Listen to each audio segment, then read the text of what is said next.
Hey, welcome back, everybody. Yes, I'm back from the great Disneyland. I know it sounds so eccentric. Tonight, I have a special one planned. While at Disneyland and being away from last week. By the way, thank you, Court, for another amazing class. I got a chance to have a lot of conversations with folks. So it started from 2 weeks ago. A lot of conversations. And then I saw some stuff on the news, saw some stuff on television. And and I wanted to create a special class of some language we've been using and some things we've been referencing, but I'm not sure if we really have the context. And I wanted to bring some stuff together, give us a different insight. Now, this class took me about 10 hours to put together. That's way longer than I've ever used before. And I'm not teaching from any of the books that we've been reading. I'm teaching from some of the books I read. And one of the books I'm teaching from is a book from Nassim Taleb and Anti-Fragility and Fooled by Randomness. And I'm combining some material from both of those books to kind of be a bridge from the class that Court taught last week, but to kind of dive deeper into some stuff that can really answer some questions. And this class here is almost going to be a class that you can actually go back and study. I don't expect everybody to really get everything from this class tonight, but I hope to really show my frustrations as I go through this class tonight. When people come to me for advice, it's like if somebody was part of a multi-level marketing and they come to you, should I leave multi-level marketing? And you give them all the advice why they should leave multi-level marketing. And then tomorrow you find out they still in multi-level marketing, right? That's kind of how my advice experience has been, at least recently. And so this class is to really dive into some stuff that sets us up to be victimized. But then it's very important that everybody listen to the 3 podcasts I'm going to post by the same podcast person. And the podcast is the guy who wrote The Psychology of Money, created his own podcast. And it's going, his podcast is going to bridge the connections between all of this emotional behavior stuff we've been talking about. You're going to see why we teach it. This podcast is almost like it almost teaches the next class. And you're going to see it's going to be full of financial principles, but he's going to shape them to show you that this whole time we've been teaching you finance. And a lot of you don't realize we've been doing taught finance, but every class you've been in so far, you've been taught finance. And once you see the connection, you're going to be like, oh, shit. Because finance is about behavior, emotions, and stories we tell ourselves. It is not about the numbers. It's just like weight loss. It's not about the number. It's not about the gym. It's not about the diet food. It's about your emotions and the stories you tell yourself. And if you take somebody to the gym and say, hey, let's go work out, and you ignore what they're going through, they might not even get to the door. Just straight up, right? You have to be aware of their emotional state. So after this class, I would suggest listen to the podcast, and it should raise a lot of questions because you're going to be introduced to a lot of principles. And we'll go back over those principles throughout the year. But you're going to see, you're going to hear yourself, you'll hear your flaws, you'll hear your weaknesses, you'll hear your fragility, you'll hear your strength. study these next set of podcasts. Don't just listen to them, study them. Like write them down, write things that resonate with you, write questions you may have. When we return, it's an excellent opportunity for you to ask questions from this podcast and a Jim Deathner podcast. But we're starting to get into the weeds of this class now, the depth of this class. And it's starting to rev up. We had our intro, we had our hand holding. Now it's time to go for a jog as a team and start making some progress. So the podcast will come out. Please study it. You're going to see connections between this class and the podcast. I may even reference a couple of things from the podcast. And then also know this weekend, what day are you guys working on Stuck? This Saturday. If you guys are feeling stuck, feeling frustration, you know how, frustration like similar to if you go to the gym every week and you're not seeing the results you want to see. Are you working hard on stuff but you're not getting the results you want? Or are you trying to do this assess thing but you keep getting distracted? Shabisha and Shakina, your peers and your alumni peers who's been in the game for a minute, are hosting a class that's designed to dive deeper into some of your challenges of being stuck. Now, one class or one session ain't going to answer everybody's needs. Like Court highlighted in his slides, it's not about you. You realize that Jim Deathner says that one of humans' greatest desires is to control. And often we want the world to bend to our beliefs and our needs. And really, all this stuff that you want in life, there is no magic 1, 2, 3. It's a process, right? If Josh decided he wanted to be buff, Josh, just tell the truth.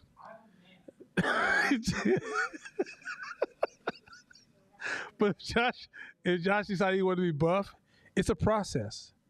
He doesn't go to the gym for a week or a month and he's hella buff. He can feel sore, tired, exhausted. He could have had a great workout. And in one month, he still looks the same. So the reality is that that everything's a process. And matter of fact, you got to be careful. When you want something so bad and you don't know how to get there and you don't have patience, you're so pimpable. You're so damn pimpable. I could pimp anybody who has a deep want but don't have patience to align with that want. I know, okay, let me put it in a language that may make you frustrated. You're such a hoe. You're such a hoe. Because you don't realize how much you don't have control of yourself because your impatience will allow you to go for some of the most dumbest ideas in the world. And here's the thing. You're an intelligent hoe. Because you're a smart person, but your impatience make you look stupid. That's real talk. In business, you're going to find patience is just as valuable as intelligence.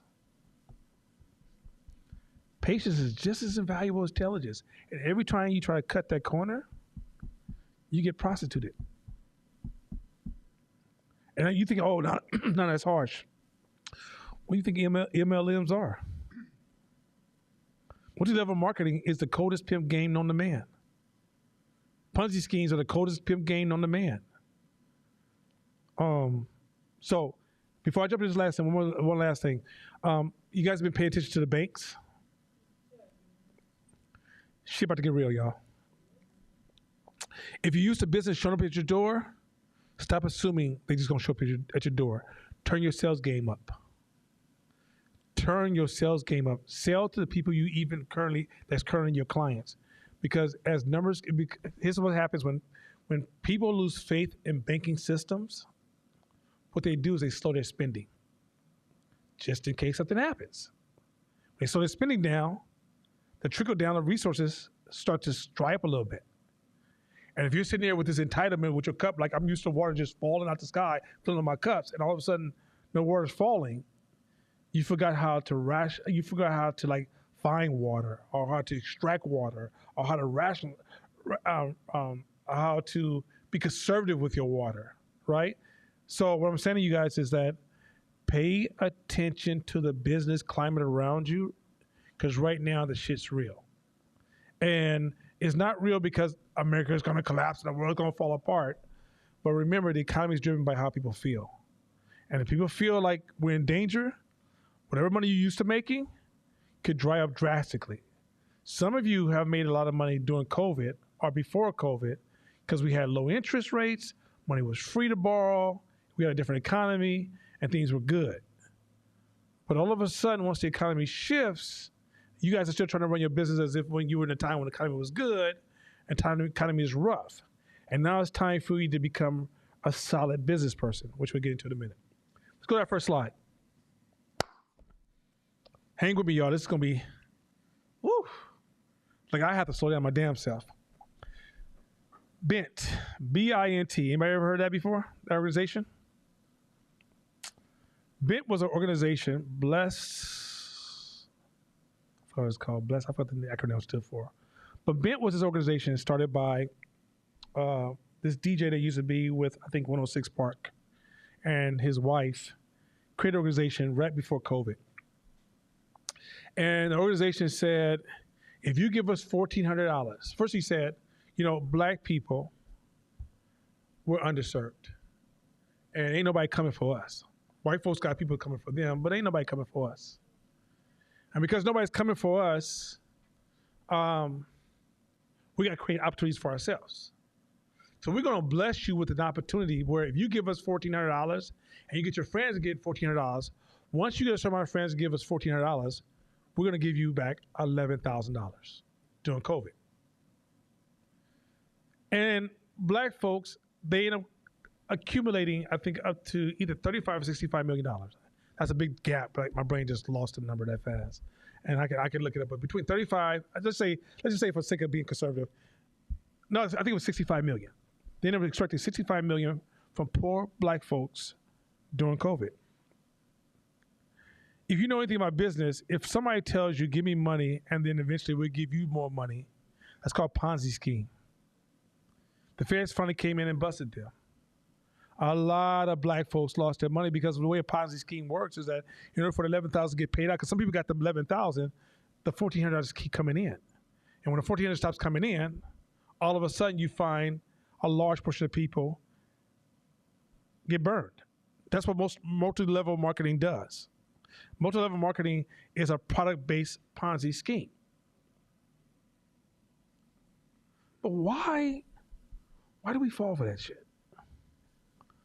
You guys ever talk to somebody when they're in Herbalife or any multi-level marketing? When they're in the middle of it? I'm not talking about afterwards. Everybody, you have hindsight brilliance, but when they're in the middle of it and you say, hey, you should leave that shit. Maybe some of you guys joined it, and when you were in it, somebody told you to leave the shit. And you was like, no. This mink oil, these phone cards, this Avon, this is the best shit ever. This Mary Kay. Have you seen Mary Kay makeup lately? I mean, yeah, they got all the makeup at the stores, not like Mary Kay's. What's the famous makeup store? Everybody go to the real one, the real good one. Sephora. Like all of a sudden Sephora doesn't exist anymore because you sell Mary Kay. Shabisha, is there anything that Mary Kay has that Sephora don't have? Just drink your water. Don't worry about that question. Anyway, point is this. so the fact of the matter is that, but when you talk to that person, have you seen how they're hypnotized and they can't even process it? Next slide.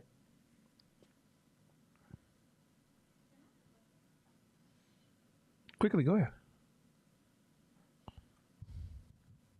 Okay, so I'm totally one of those people that did hella Ponzi schemes or multi-level marketing, so it's funny to me.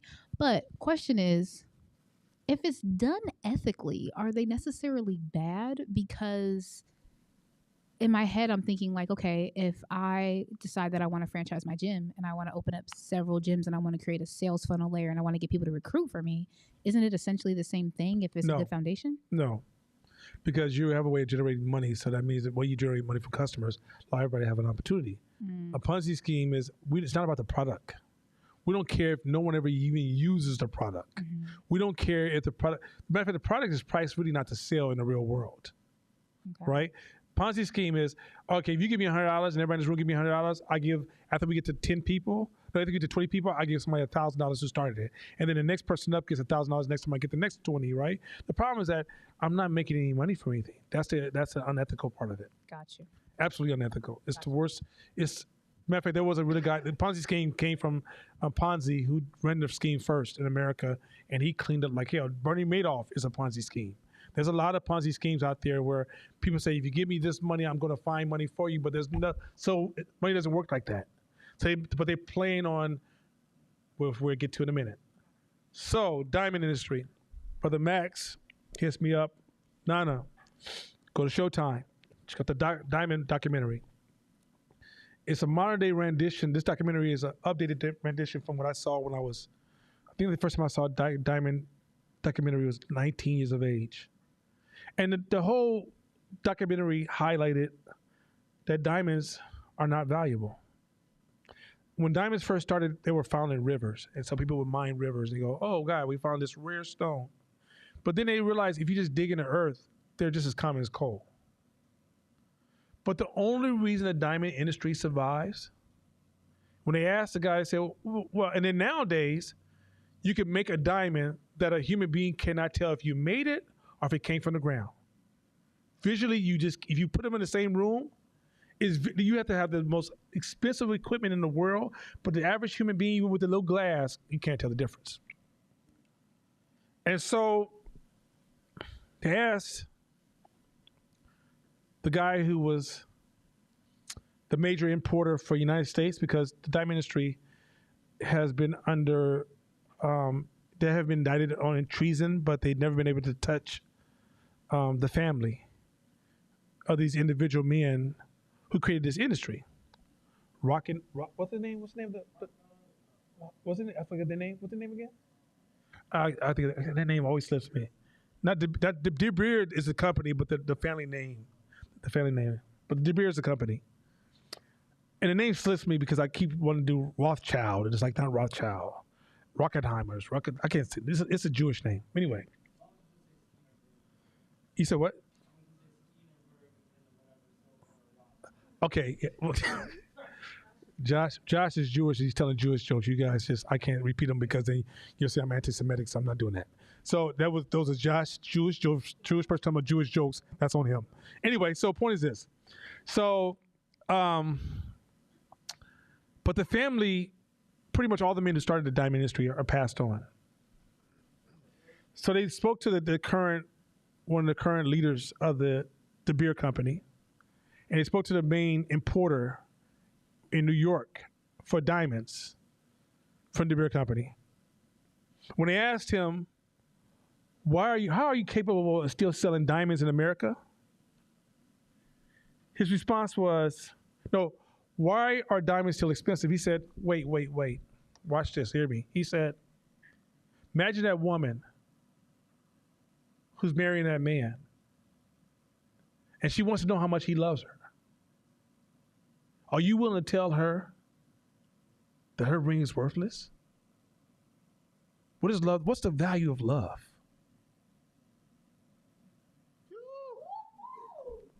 I swear to God, he did.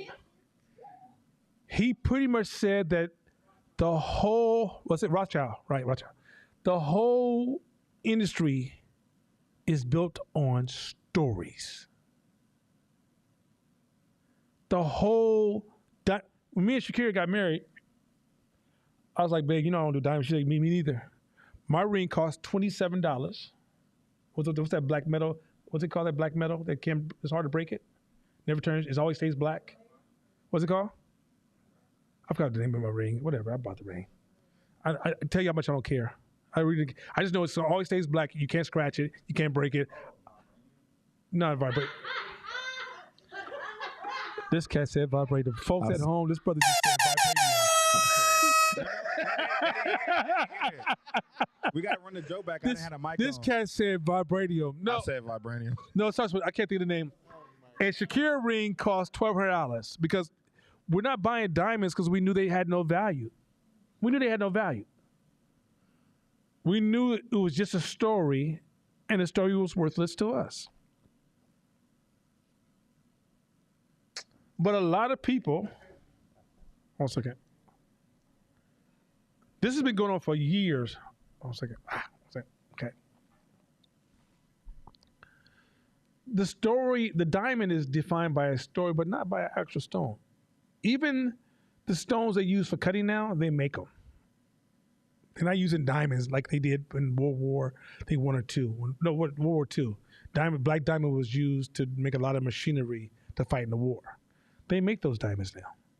Diamonds for cutting metals, diamonds for cutting certain things. They can actually make those diamonds now.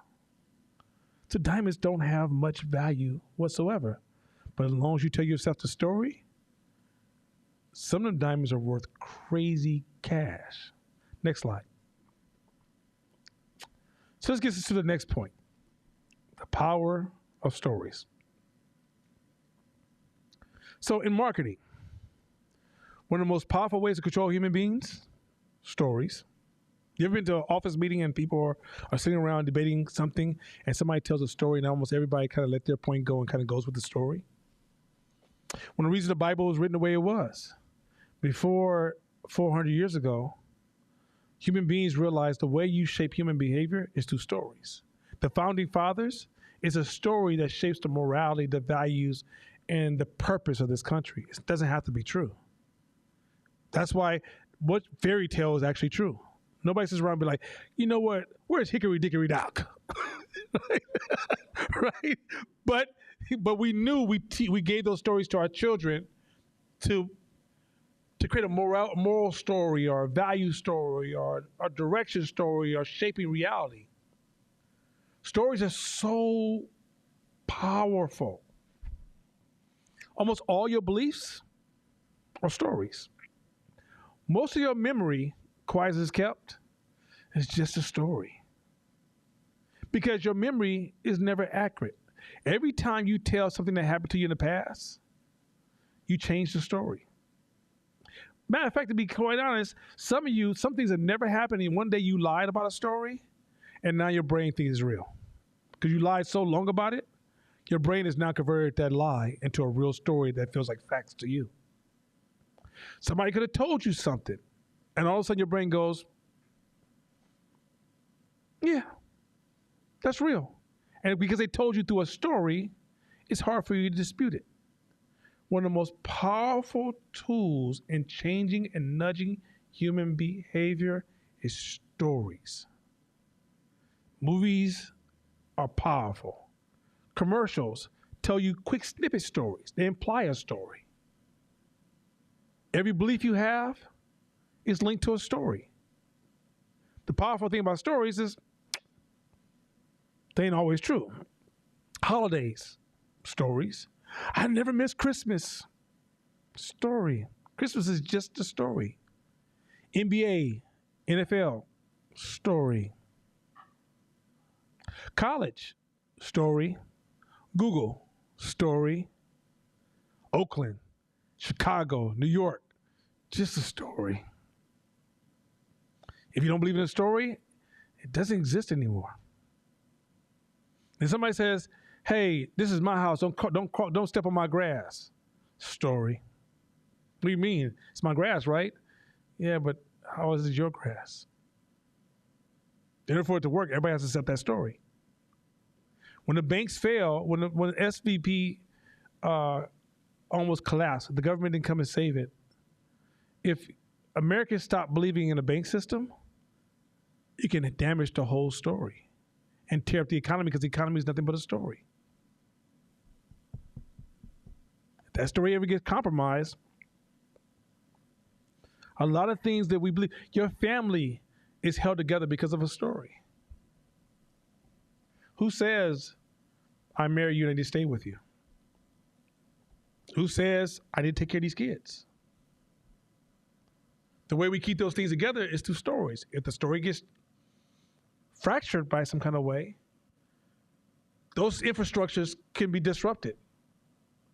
You don't believe me? What do you think Mormons have? Mormons have big polygamy families. That's their story. And it works for them, right? In some places, If you go to some cultures, there are some things that you guys would not even imagine that would never fit in your story. So, for example, there's one culture where the 14-year-old, the boy, when he first becomes before he becomes a man, he goes into a tent and the other man inserts semen inside of his body. That's intense. That makes your story does that feel disgusting to your story? But to them, it's their story. I'm not saying I'm with that by no means, but R. Kelly would be okay there. I was so wrong.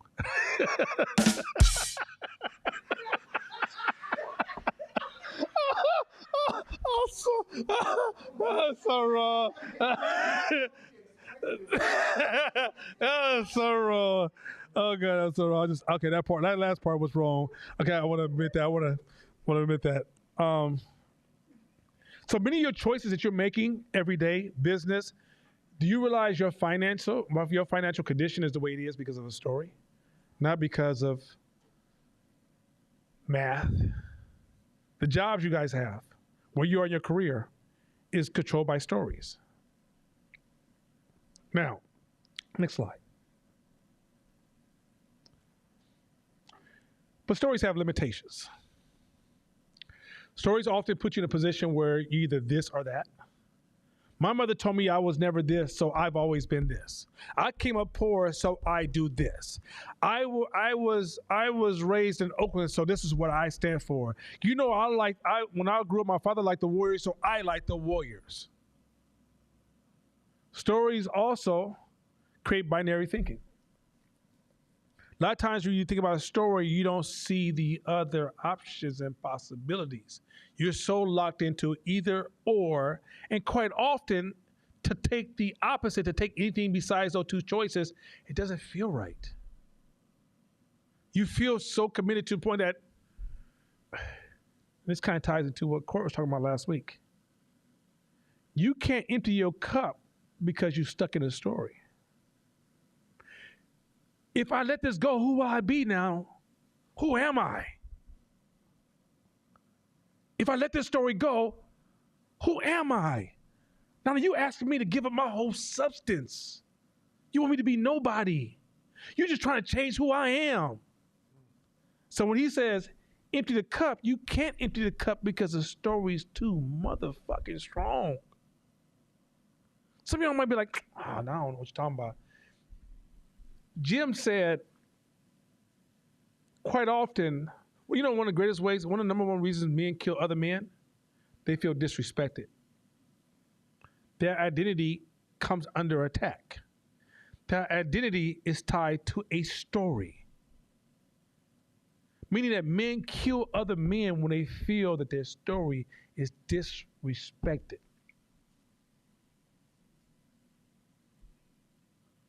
These are just a few reasons. I'm going to tap frame in the next one.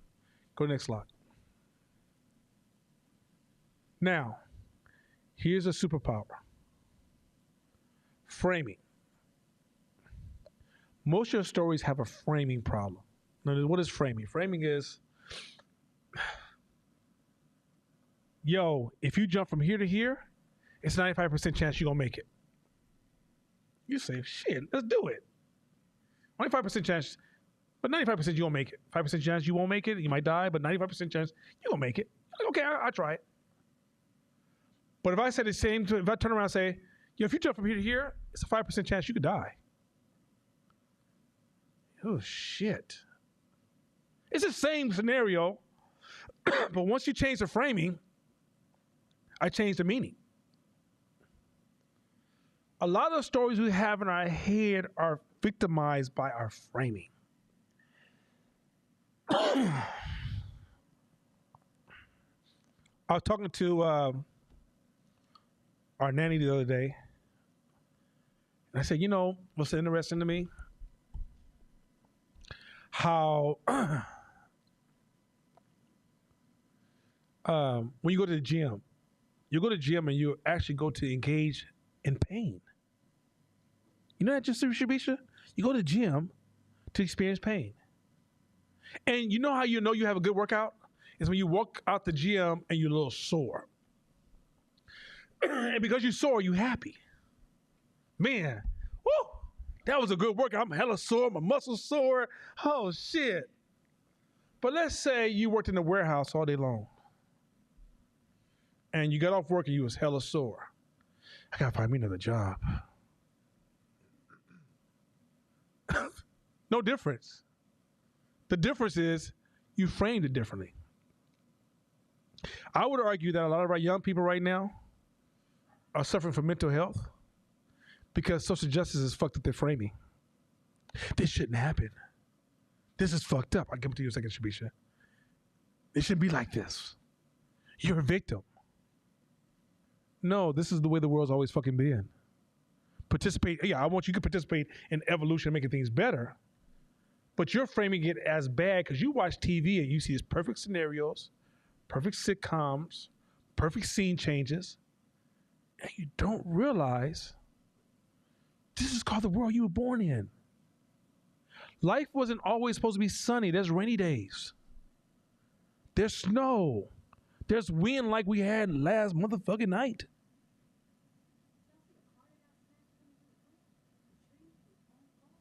No, I didn't see that part. But yeah. So she just you gonna distract me with that, huh? We'll talk about that in a minute. So you have the deep moment. Somebody be like, "Yeah, you eat Skittles." Like what? What? We just having a deep conversation. You just have some Skittles.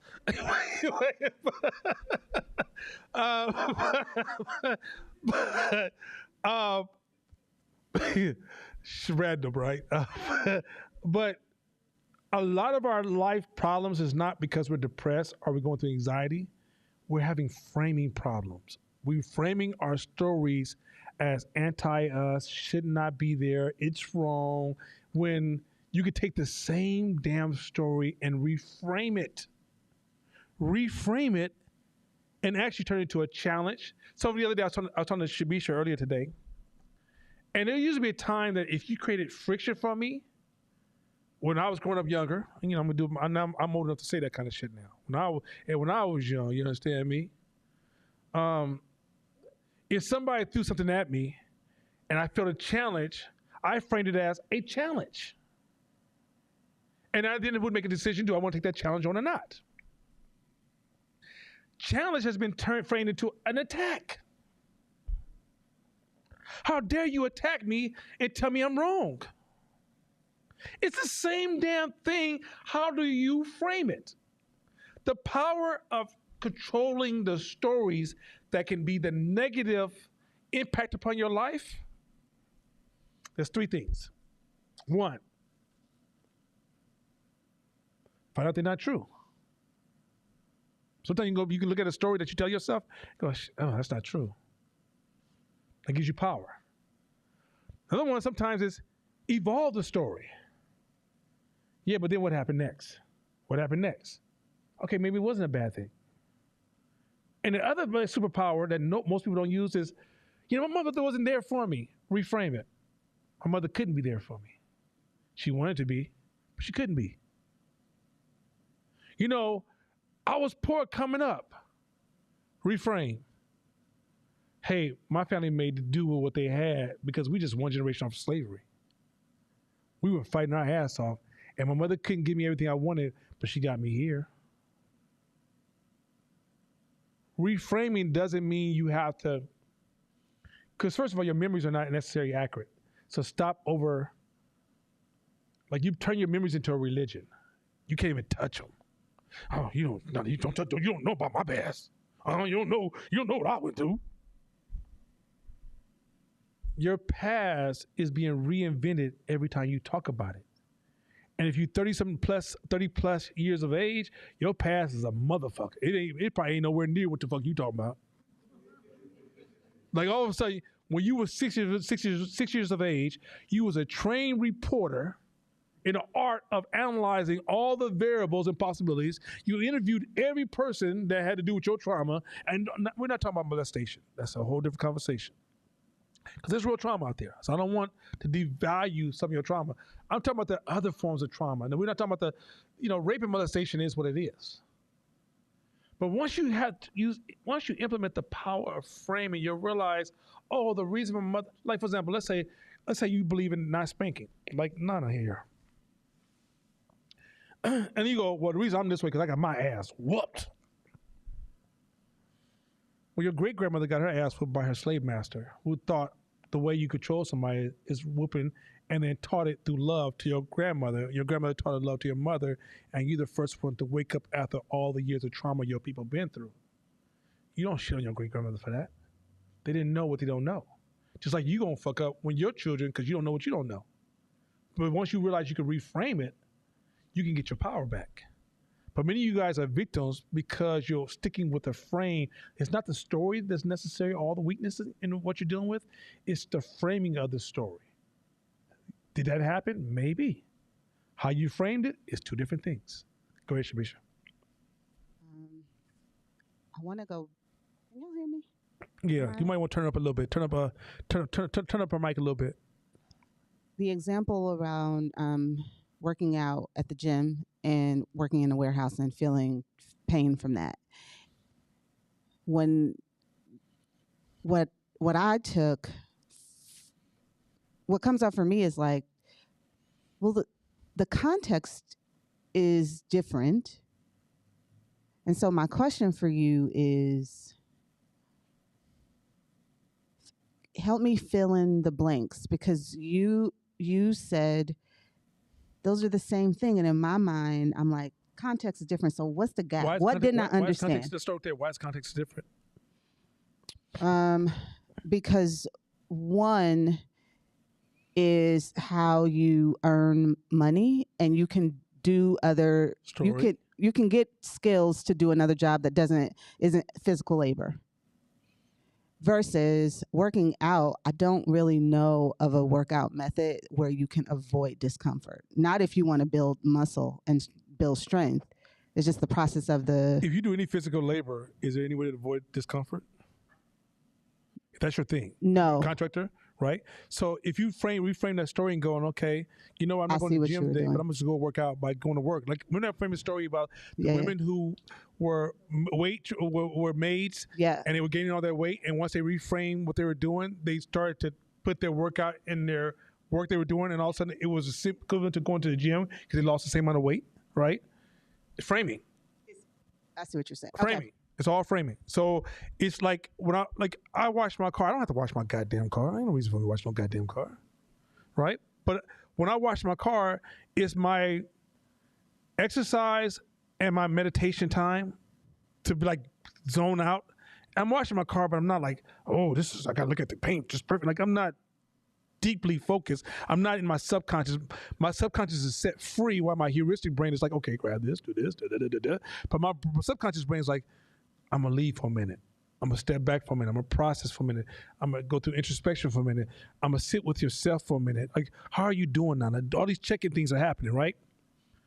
I can turn around and reframe it as, oh, this hard work works in this goddamn car. Oh my God.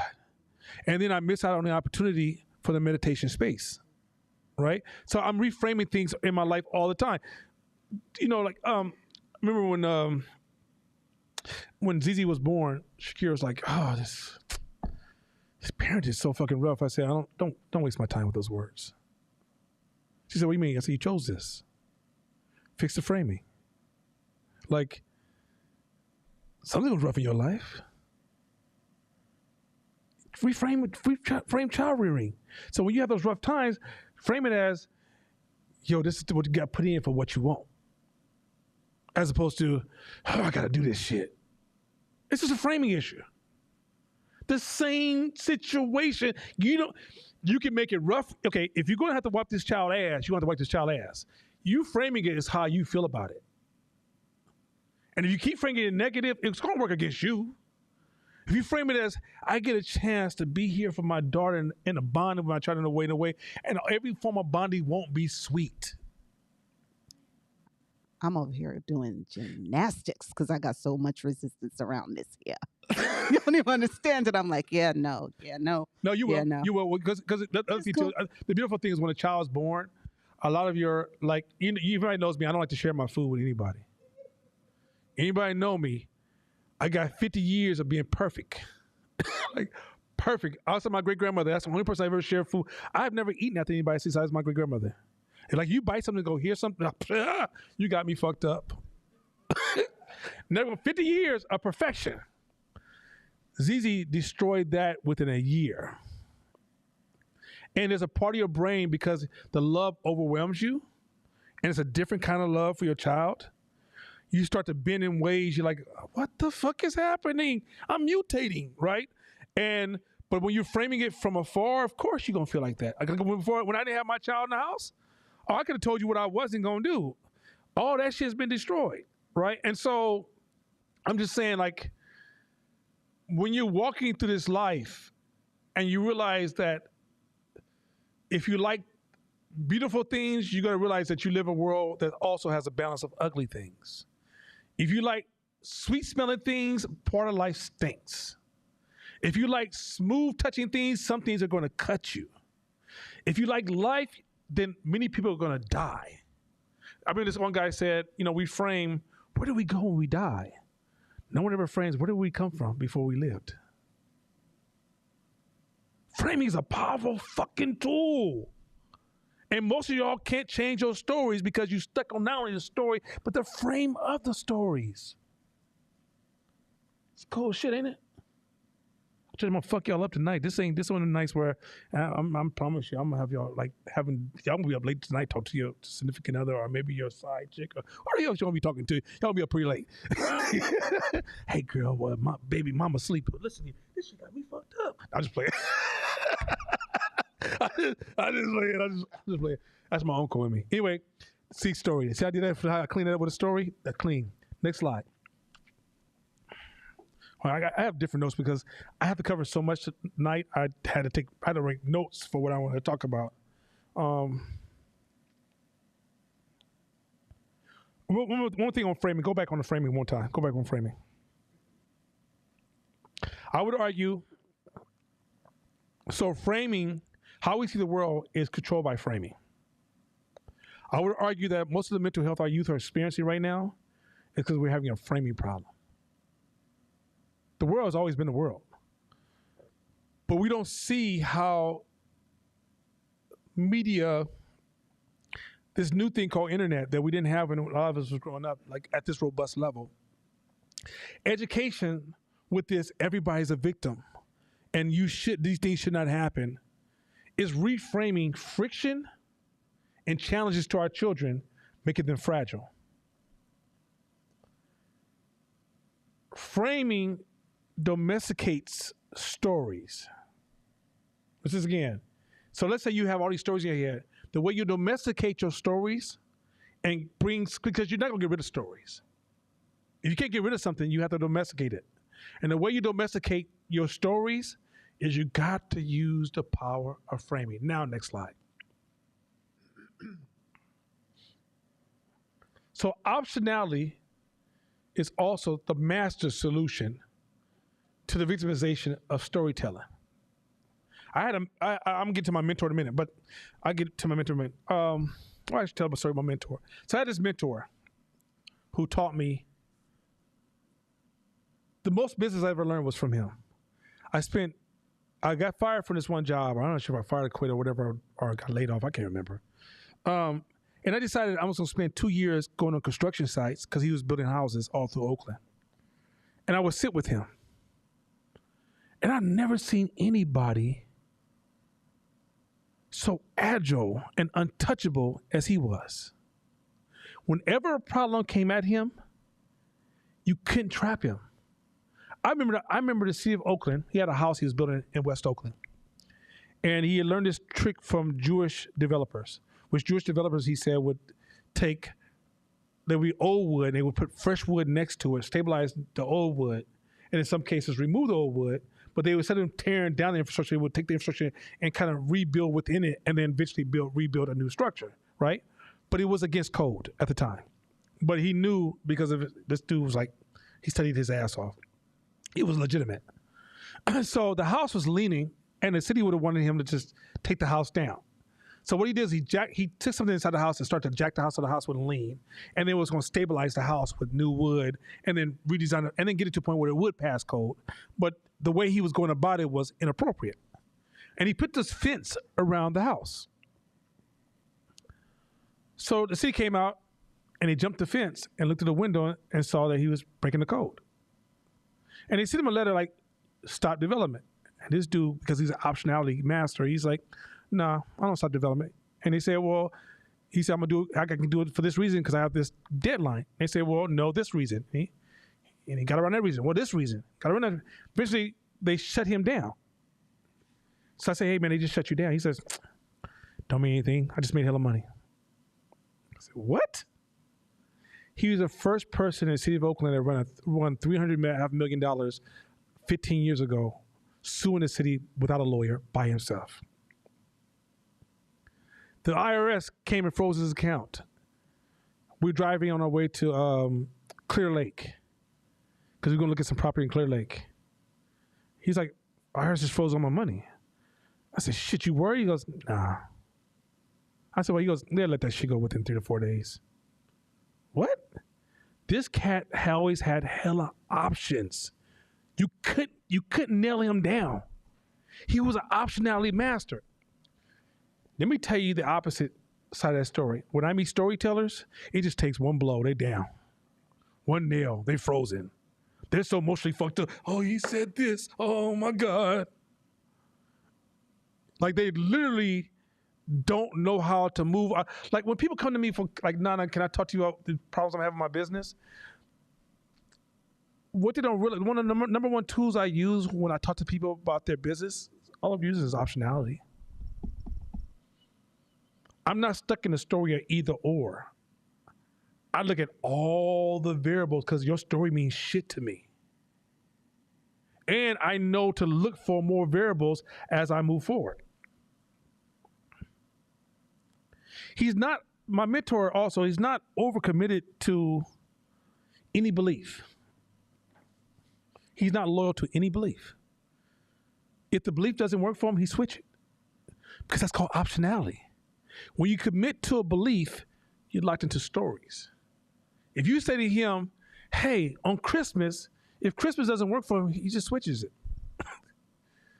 He has a goal of where he wants to go, and he understands how to serve himself, but he commits to optionality, which is using your options over locking into your beliefs. Now, he'll tell everybody, hey, this is my belief. Well, if their belief stops working, he'll switch it so fast, you'll be like, what the hell? He's like, well, why would I stay there? Go ahead. So I'm thinking last week, the switch versus the knob when it comes to optionality. So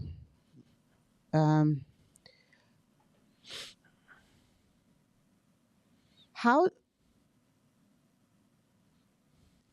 do you not use that to avoid a situation? What do you mean? Well, it's okay. I'm just staying with the example. It's okay. They'll release it in 3 or 4 days. Yeah, I got you. So the way you do it is because if you're moving, this is on the assumption you're moving forward. Assumption, if what you're arguing is avoidance, meaning I ain't trying to change. I'm using optionality to try to avoid moving forward. It's like, you ever watch water when it goes down a hill and it hits all the rocks and does this, but it keeps going in the same direction? Mm-hmm. That's optionality. You're talking about dodgeball. Well, nope, not doing that. No, because which I'm gonna get into that in a second. Just hold that question because I'm gonna come around to that. Yeah. I'm gonna come around to that. Yeah. So that's part of this class. Okay. Just trust me. Okay. So, where was I? Okay. Another thing about my mentor, amazing levels of curiosity. See, optionality is not something that you just do. It's something you create. Something you do, you create. If you're not always learning new ways or new choices or new options or different variations of how to go about something, or even learning the principles that can create variation in choices, you don't have optionality. So for example, let's say you worked at McDonald's and I trained you how to make a burger, right? But you don't know anything about cooking beef. You don't know anything about the art of making burgers. You don't know anything about the type of bread they use. You have no optionality. If you wanted to have optionality in the burger industry, that means you just don't open up a business and do what McDonald's did. you would have to learn about the bread, the beat, why they chose this lettuce, why not another lettuce. There's your power of optionality. So let's say one day they say, hey, you know what? That lettuce is no longer available. You say, well, we can use in the option is this. Well, they don't have that. Well, we can use is that. That's optionality.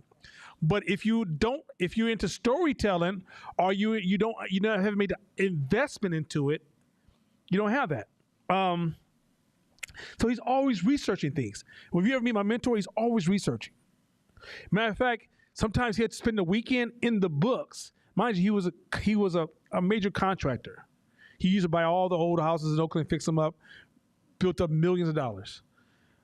But on the weekends, instead of him watching TV, he was studying options.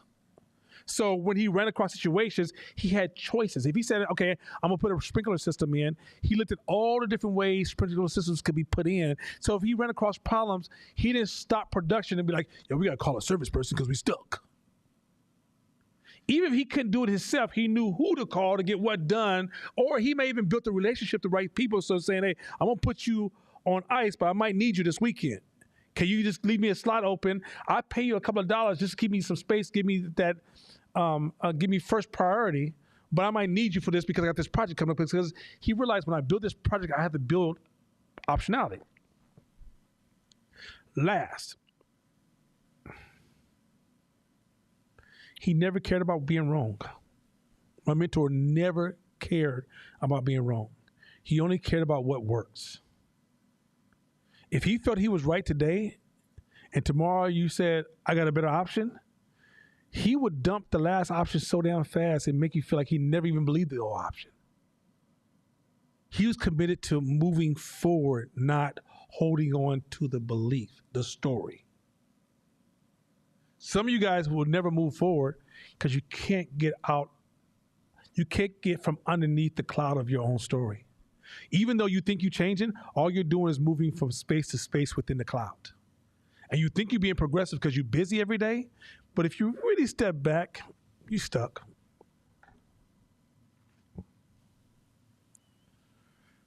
Let's go to the next one. Go to the next one. Seneca. Seneca was one of the more famous Stoic leaders. And he had this famous saying and said, wealth is a slave of the wise. Wealth is the slave of the wise man and the master of the fool. Wealth is, which by the way, that's a powerful ass comment. Wealth is the slave of the wise man and is the master of the fool. Well, I want to modify that. I said stories of the slave of the wise man and the master of the fool. Meaning, at some point, you need to master the story and stop serving the story. So when you run a company, you're a story master. You're spinning stories all the time. That's what the diamond companies just did. They spent a story. They spin stories. Every business spins stories. If you run a nation, if you watch white people, they change story all the time. Well, I realized the founding fathers really meant this. Well, we thought about it again, and we realized that it would betray some of our beliefs. We always believe that this is where we want to go because we've been endowed to hold this up. You're like, oh, okay, well, I guess that's true. The problem with most of us is that the reason most of us are fools because we're a slave to our stories. We never learned the art of letting the story go and become the master of the stories. How do you get to the point where you start to say, okay, that's just a story. I can always change it. I can always reframe it. But let me tell this story to other people. And if it starts not to work, how do I adjust that story? Because in the end, I realize it's just a story. All this stuff is just a story. Right? When you're moving crowds of people, hey, I want to get all my employees to go from here to here. What story do I create? Now, you can believe in a story, but deep down in your mind, yeah, I believe in a story because it's working. This shit stop working. I will change the story. But some of y'all can't change the story because you're a slave of the story. No, this is what it is, Nana. I've always been this person. And this company's here because it serves this. And if I lose this, who am I? You're not a master of the story, you're a slave. And that's so damn critical that's what my mentor was so amazing. He was always the master of stories. He wasn't the servant of stories. And honestly, going back to multi-level marketing, that's one of the reasons so many of you guys are easily manipulated. Because y'all follow stories too religiously. Like somebody tell you a story, you go, oh, that's a powerful story. You never even think through the story. You never go past, you never even use optionality and go, well, okay, but what does that mean? What are my options? What's going on? You're too overcommitted to stories. But if once you become a master of stories, like people will tell me this romantic, sometimes I'm out and about, and somebody's trying to convince me to buy into an idea, and they'll tell me a story. And when they finish this long soliloquy or whatever story they're trying to tell me, you know what I say to them? My famous phrase. Anybody been around me? I don't know what that means, bro. You know, when I was young, this happened, and when I grew up, this happened, and then this happened, and then this person said the day there was a hero that came and changed everything. It was changed my values. And what do you think, Nana? I don't know what that means. They'd be like, what the fuck? Because you know what I just did? I pulled the air out of your whole fucking story and said, guess what? It doesn't mean anything for me. Convince me I need to change my patterns. If you can't show me the value and the clarity and the rational reason why I should change my patterns, you're trying to manipulate me with stories. In the words of my father, fuck your story. Literally, fuck your story. Because people are always trying to push their beliefs, their values, their rhythms on you based upon their ability to tell a story. At some point, you gotta let people have their own fucking stories. It's not your story. Client called today. I'm going to go to the next one. Client called today. And he sent an email and said, hey, Mashama, there's a line item that said that you pay this much money, and I think it should be a third less. That number's a little bit too high. And my hood side tried to talk to me. What this motherfucker say to you? That's a story. That's all the story right there. Because the hood being said, oh, no, he didn't. This motherfucker don't know how you run your... Who in the fuck is this person tell you how to run your business? He ain't been there for 17 years. Story. That ain't mean shit. So I heard myself talking. I literally heard myself talking because I'm a master of my own stories and said to myself, bruh, you really gonna try to repeat that to anybody? So what I said to myself is, stop, bruh. The rule is, what are your options? Well, first of all, psychologically, it's hard for human beings to have a $30,000 conversation. It's easier for us to have a $3 conversation. Meaning that if you say, hey, we want to get approval for a nuclear spending money for a new warehouse, everybody be like, yeah, go. All right, we want to get approval for what chips you should buy, and watch all the arguments begin. Most people try to come to a $30,000 conversation and realize they only can process $3 conversations. So when a guy saw, here's the thing with a $3 conversation. At the end of the month, there's a saying that says if you save a little bit every day, you have saved nothing by the end of the month. When you play small games, you have small results, right? And so when he's talking about, can you take off $100 here, $50 here? He would have only saved $2,000 on a $57,000 contract. Who in the fuck did he save?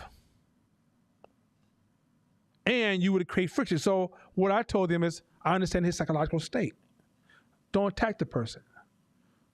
Put the $2,000 back in the category with the $30,000 and say, listen, what you're getting for this is, and I ran down a list of heavy things that will create certainty for the client. If you remove this, it creates a level of uncertainty for the client. Are you willing to bet your reputation on that uncertainty? Who's going to say, yeah? Now, I can't produce that optionality. Noise for that. I can't produce that optionality if I'm stuck in my story. Because I'm stuck in my story, you know what I want to say to him?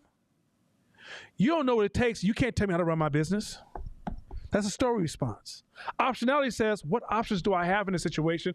Where's he coming from? Where am I coming from? What's the truth here? What are the variables? Where is he possibly? Could he be right?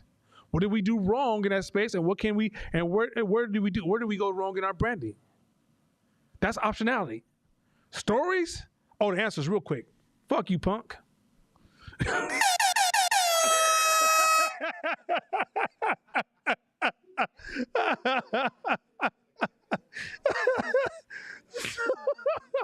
I'm gonna kill him. I promise you, I'm gonna kill him for that.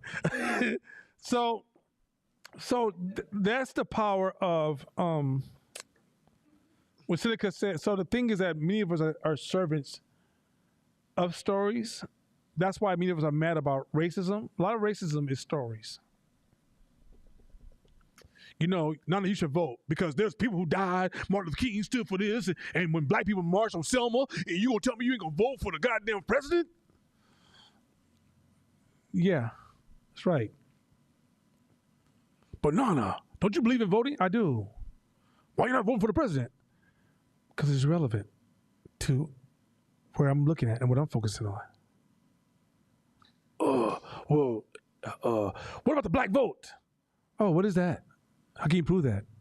Give me options. Give me some clarity. Because you say black vote. I know there's a story out there that talks about the black vote, but I haven't been to the Black Convention Center where we all talked about the black vote yet. You get where I'm going with this? How stories are so powerful. They even create friction. There's Republicans and Democrats, which are stories, that don't like each other behind stories, that neither one of them motherfuckers got the money or are part of the decision-making process. There's motherfuckers who love Trump, and Trump wouldn't fuck with them because of story. I want y'all to see how powerful the story game is and how many of you guys are slaves to stories instead of being masters of the stories. When people, and my early beginning of becoming a master of stories is the way I dealt with holidays. When I was 21 and 22, I let go Christmas, Thanksgiving, Halloween. I think that was it. And, you know, St. Patrick's Day was already out. And President's Day and all those other days that Europeans created for and I said, I'm gonna let those days go. And when I let those go, it was me letting go stories. And when I first let them go, it was hard. You know how many black people attacked me for letting go of the story? How dare you not celebrate Christmas? My grandmother would say, when I would go see my family, because all the family would be over the house on Christmas, so I'd go by and see them. My family would say, you know, you into that African stuff, right? You want some grass? Should we go cut the grass and make you some dinner? I'd be like, because why? They were slaves to the story. And let me tell you something about when you decide you want to be free. Don't think that people around you are going to be like, oh my God, you want to be free. I support you. Why are you leaving us? That's very human. It just is. Doesn't make them good or bad. That's how humans move. Yeah. So, full transparency. I feel like me and stories, I feel part. Me and stories take turns being a slave and the master in my life right now. They take turns to what? We take turns being a slave and the master. On any given day, one of us switches roles. Like, it just depends. That's just what shit is. And so what I want to, going back to the situation with the gentleman who said what he said, right? Here, I'm going to insert myself in there because here's what happens to me in situations. In this space, there's no pressure, right? We're talking about it's a safe space. I have time. I can be wrong. I can da-da-da-da. In the moment, my ears are hot. My heart is beating fast. I'm feeling and believe, like I'm. So I started saying that I have feeling beliefs. They're like hyphenated, right? Because it's working on me. What I want to learn how to be, I need to be able, like I would feel like I won if I could just turn it down a little bit and stay. Right now I feel like it all happens in hindsight. When I feel a way about it, when I'm like, oh shit, and I don't have the benefit of I can get back to them or maybe I'm telling myself I don't have the benefit of, I can get back to them, but I feel pressure in the moment to respond. And if I can't do that, I feel like I'm failing somehow. You talking about when somebody challenges you about your story? No, well, yeah. So I'm using the example of like, Shabisha, I don't think you should charge me that. I think you should charge me this because this is how I feel because of this. So remember the thing I said about pause? The pause is so necessary. Go back to that game I talked about pausing. You ain't about to dump your past that fast. You're a product of your past more than you realize it, right? But some of us are more anchored in our past than we should be because of stories we keep telling ourselves. Let me tell you how it works. I'm at Shakina's party. Shakina's throwing a beautiful party at our house, wine, food, lamb everywhere you turn, low fat sugar. And I'm having a great time. And I'm laughing like, because you know me, y'all. I come from 6'9" Bill. I don't give a fuck. I am literally massaging the story so much that when I have a crisis, I'm trapped. Pay attention to who you are when you're relaxed. Because those stories you tell when you relax or when you shooting the shit or when you're joking, you're programming. Like I told you earlier today, when I listen to you, anybody that's ever been around me, I don't listen to you when you're serious. I listen to you when you're playing. When you're serious, I don't know who. See, when you're serious, you're twisting stories. And you're making it fit to make this point. There's a lot of biases that your brain is producing because your brain adjusts to what it doesn't like really fast on the fly. But when you playing around me, you ain't controlling the output.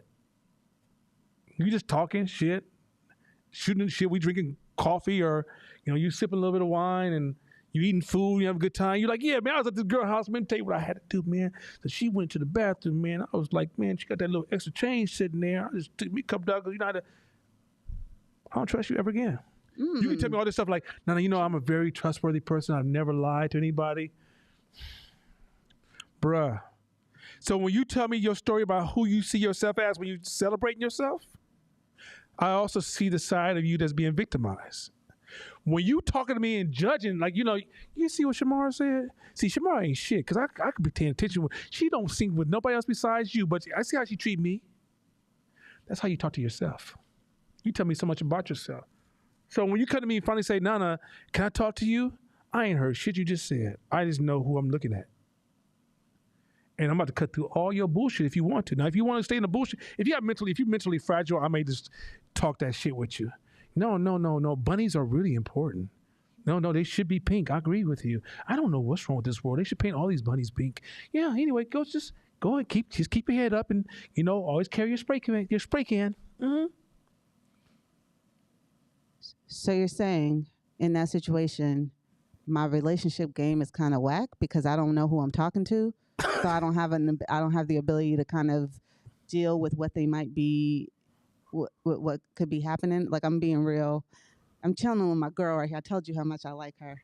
But so if that's happening and I'm before somebody and I'm feeling like, damn, I don't know what to do, is that a signal to me to say, well, you haven't done enough relationship building here to be able to know how to show up to them with optionality?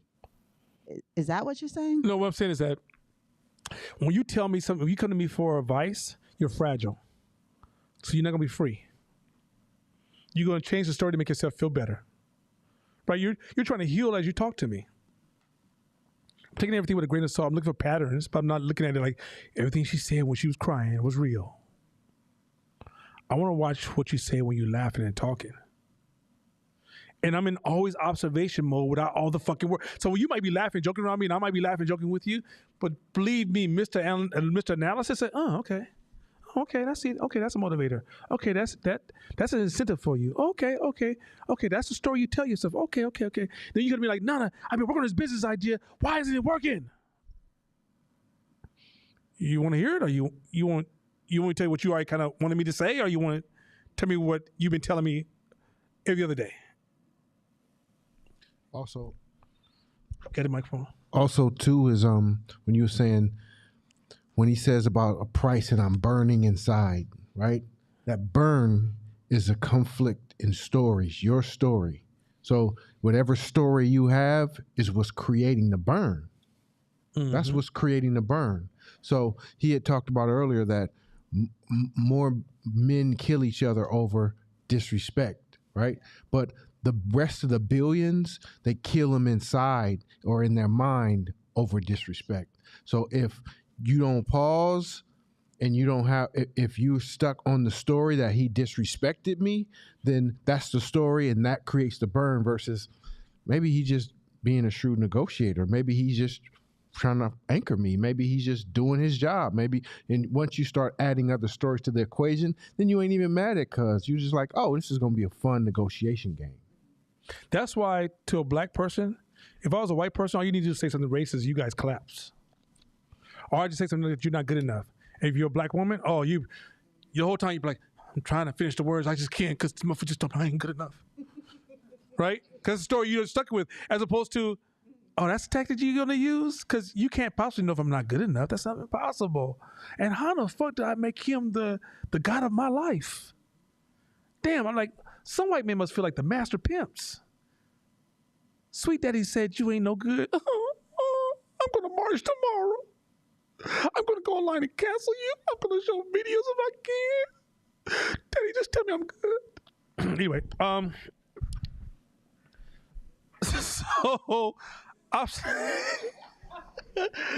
so that's how, I promise you, that's what the shit looks like. The story we tell ourselves, a lot of black folks are so deep in looking for white people's approval, we get fucked up when we don't get approved by them. They're just another human being. If the human being doesn't approve, you move the fuck on. And there's no such thing. White people don't all get on phone at nighttime and be like, yo, last night I didn't approve of Shabisha, so not one of you motherfuckers better ever approve of her again.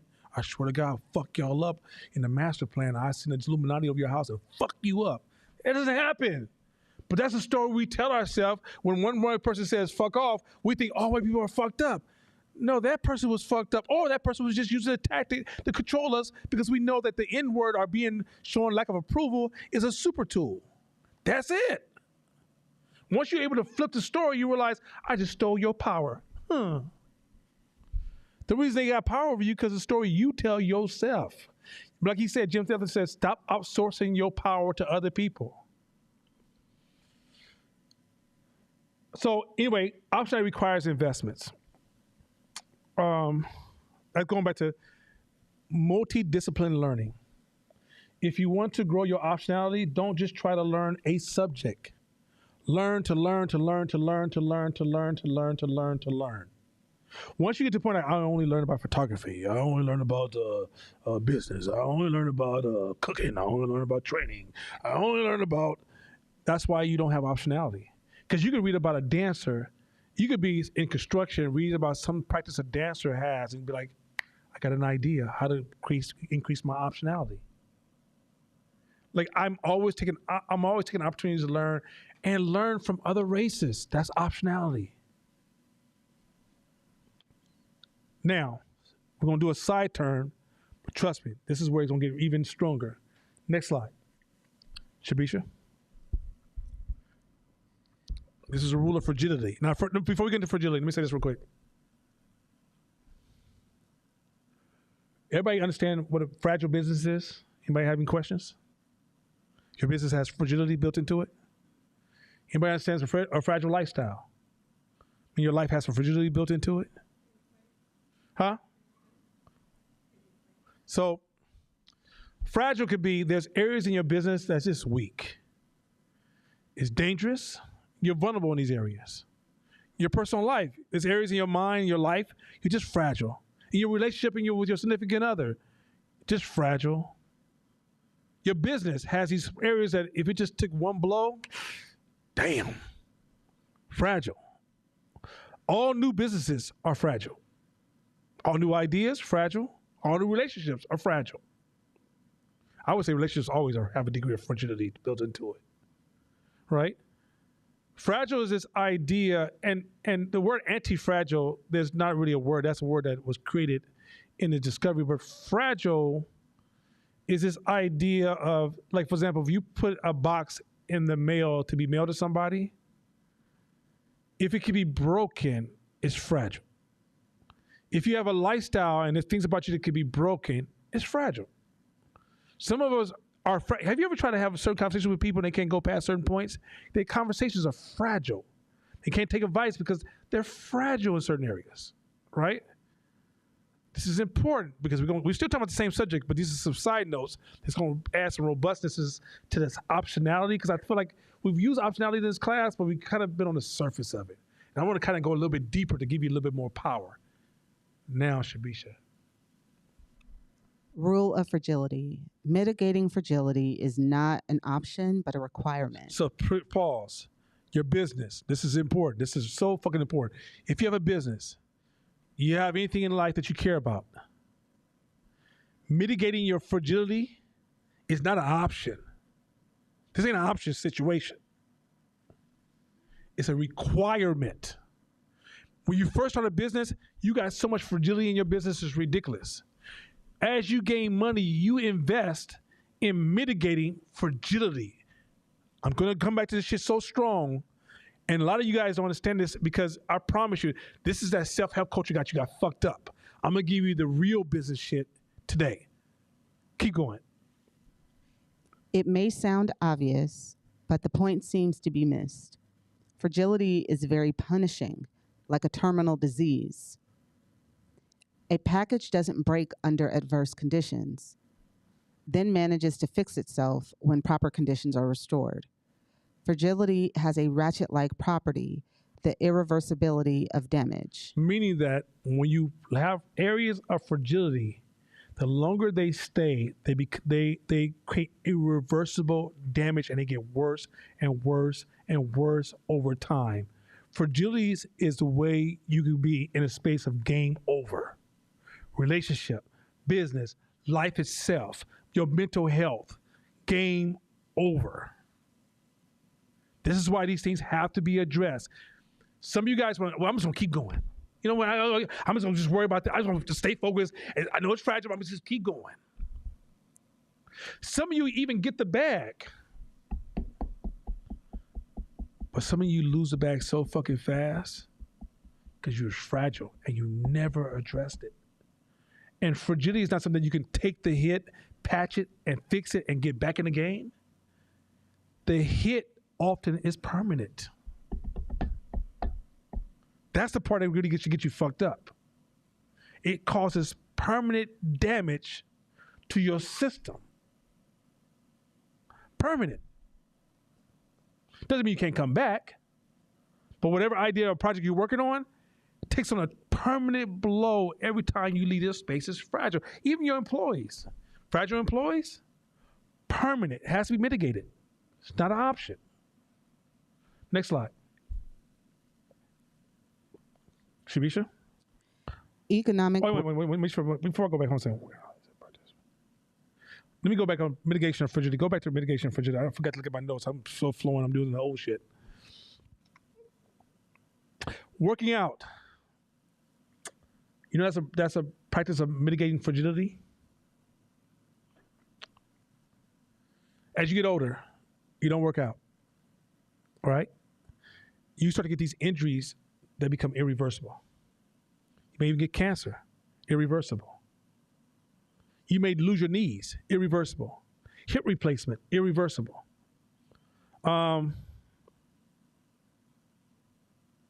Fragility is not a weakness.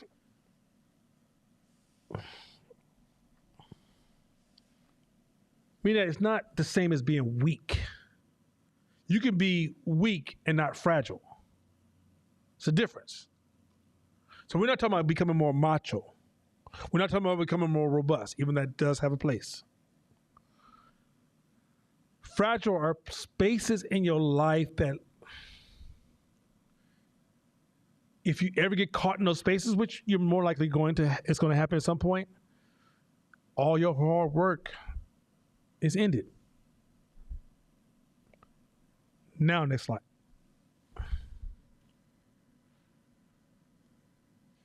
Economic growth with fragilities is not to be called growth. This is so fucking powerful. Read that one more time.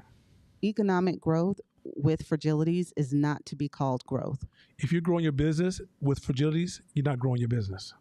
Let me say this again. If you're growing your business with fragilities, you are not growing your business. You just, huh? You have these fragile areas in your business and you're growing it. And you're like, oh, I'm making all this money. I'm growing my business. My business is getting bigger. I got a bigger building. But you didn't fix those fragile spaces? Read the rest of that. And then I'll come back to it. This fragility that comes from path dependence is often ignored by businessmen who, trained in static thinking. Pause, static thinking. Almost everybody in this class, when you think about business, you guys think about it static. I want to go from here to there. I want to be successful. It's the whole self-help culture talks like that. Hey, don't you want to be successful? It's very static, right? A to B. Keep going. Tend to believe that generating profits is their principal mission. So most people think like the most important thing is to grow my business, make some money, right? Keep going. With survival and risk control something to perhaps consider. They miss the strong logical precedence of survival over success. Whoa, that's it right there. The number one goal of business is survive over success. This is again. Rappers achieve success and don't survive. You ever watch Untold, Unsung? Unsung, yeah, the Temptations, they were killing it. They died. You see that all the time. Black community is known for these stories of, I got the bag. Now I'm in the hood telling stories of how I had the bag. A lottery winner. Many of you guys are running your businesses to get the bag, but you're not running your businesses to survive. Survival is just, if not more important, than getting the bag. If I gave you a way to make $5 million today, but tomorrow you can't make no more, how many of you guys would take that? But that's how you run your business. You think, and then you run around because of status and, that Oakland thing, or maybe Chicago thing, or maybe the New York thing. Maybe it's just because you've been told you're not good enough, your chest comes up. And you say, yo, yeah, my business is good. I got like $5 million in the bank. You know what I'm saying? The bank account tells you more about who they are. That lets you know I'm growing up in this motherfucker. But let me explain to you. Let me give it to you in a Las Vegas term.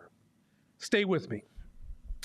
If you said to me, Nana, last night I was in Las Vegas gambling. I made $1 million, Nana. I wrote down my whole strategy. But if the million can be lost by one fucking bad bet or a chain of 2 or 3 bets, then $1 million means nothing. You don't have a strategy when all it takes is for somebody to pull one, what's that game, Jenga? What does they call that, Jenga? Where I can just pull one block out and your whole wealth infrastructure falls. You don't have insurance. You don't have your taxes. You ain't paid your taxes right. One person falls in your space and I'm suing you for $3 million. Your car ain't insured. I'm not saying you have to start there, but you got to get there. You fire an employee and they hit you with, yo, I'm suing you. Oh, shit. You ain't even insured. You fall down. You don't even have no redundancy in your company, no modularity. Modularity is that if you take this part of my business and destroy it, this business is still going because it's got multiple modulars. But instead, you build one modular and it's got really, really big, and somebody hit that one modular, oh, shit. You don't take care of your health. So your business is running good, and you get COVID.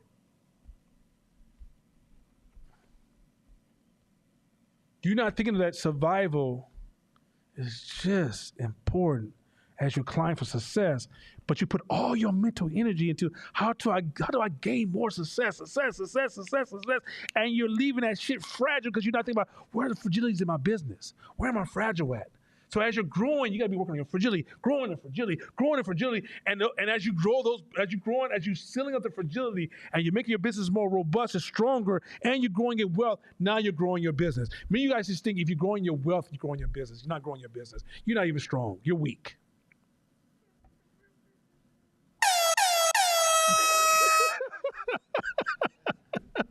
Do you understand how fucking weak you are? And you go to bed at night thinking you cool. So then when you get money, guess what you go buy? You gotta give me that BMW, baby. I gotta get that ring, them diamonds from the motherfucking De Beers. I know what you see, none of them fuck what you heard.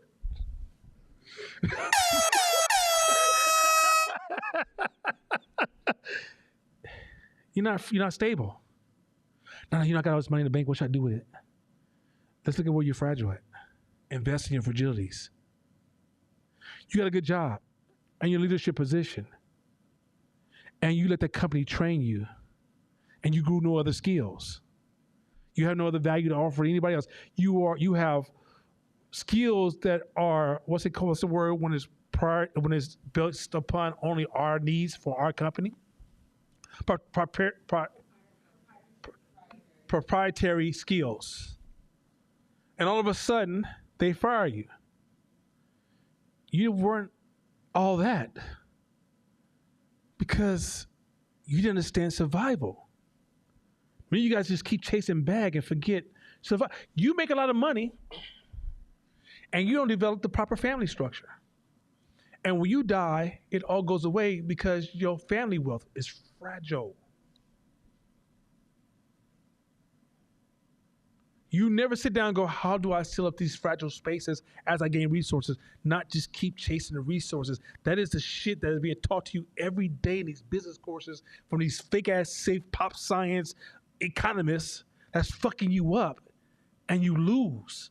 You're not playing to win. Win is being able to stay in the game. The number one goal in business, stay in the game. If game's over, fuck your money. Because let me tell you something. Lose your business tomorrow and have 100 grand and watch how fast that shit disappears. Whew.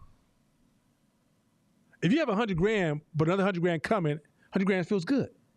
If you have 200 grand coming, 200 grand feels good.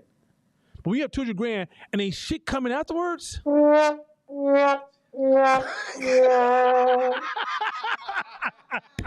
Okay, he sound effects on point today. So go up on it. Go open that sentence again and read it. Hit it again. That was a good one. Hit that sentence again. Hit it again. Hit it again.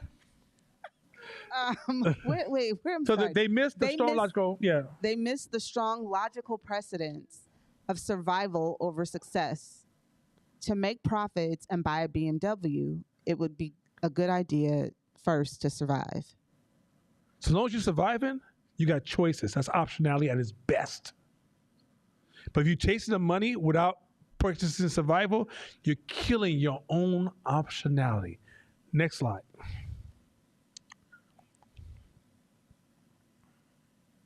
The teleological fallacy. Now, this is important. These are important. Teleological policy. Yeah, teleological. There you go. Teleological fallacy. Go ahead. Trust me. It'll get into it in 1 second. Go ahead. Big words. Yeah, well, hey, look, hold on, Fevin. Hold on a second. You know what I'm saying? That's what I do. But anyway, go on with one of them big words for me real quick. You understand me? So let us call here the teleological fallacy, the illusion that you know exactly where you are going. Now, stay with this. This shit is so fucking powerful. And this is at the core of marketing. This is the core of life. This is going to give you one of the most powerful fucking lessons. Those of you at home, this shit is one of the most invisible, powerful ass lessons. Stay with this one. So go ahead.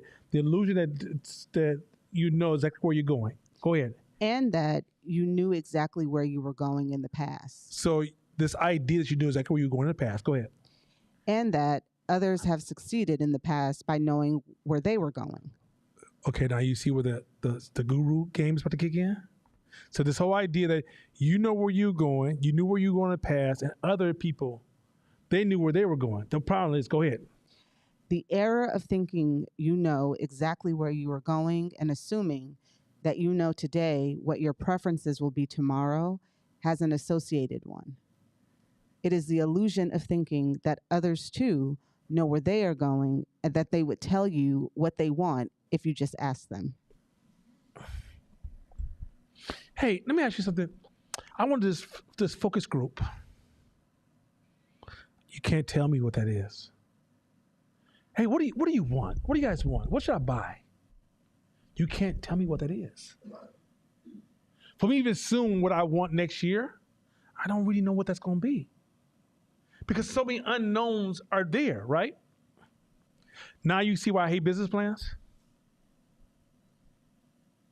Business plan suggests the person who writes the plan knows where it's going because people who wrote the plan before knew where they were going.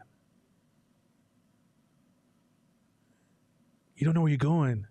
You don't know what your desire is going to be. This is why Steve Jobs said, don't ask people what, he got rid of all the insights marketing, because he said, go and ask people what they want. They don't know what they want until they see it. It's an illusion. Whether you know what I'm teaching you finance, because this podcast is going to tie this shit in so cold. It also gives you a false sense of certainty. You think the future is controllable by you, by your thoughts. I'm going to do this next week. I'm going to do this next month. I'm going to be here next year. I'm going to want this. I'm going to change that. You think you understand the emotional you down the road. You don't. That's why so many people think that once they become successful, they're going to have what they want, and they become successful and realize it didn't fix the problem. Because you don't understand the emotional version of you down the road. And because you think others who lied to you and said, this is what I thought. So when I built my company, I sat with, Court. I said, Court, we're going to be successful. We sat in the garage and worked on this idea. And I said, hey, Eureka, this idea right here, it's going to make us successful. So we went and got investors. We told them, look, it's just trust in us. We'll get you there. They gave us money. And here's the 7 principles of our success. He like, Nana, did you read this book? This shit's no. There's a company right there. That's all based upon illusions. It's not possible. It doesn't work that way. That's all distortions of thinking. Now you guys see where I'm going with this? We take advice based upon this idea of an illusion that I understand. You understand where you're going. So somebody goes, let me give you some advice where you need to go. There's a phrase that says, old people are the worst people to give young people advice about their career. Old people are the worst people in the world to give young people advice about their career. You know why? Because you don't know what the fuck the future is. And your reference to your past is irrelevant to the future.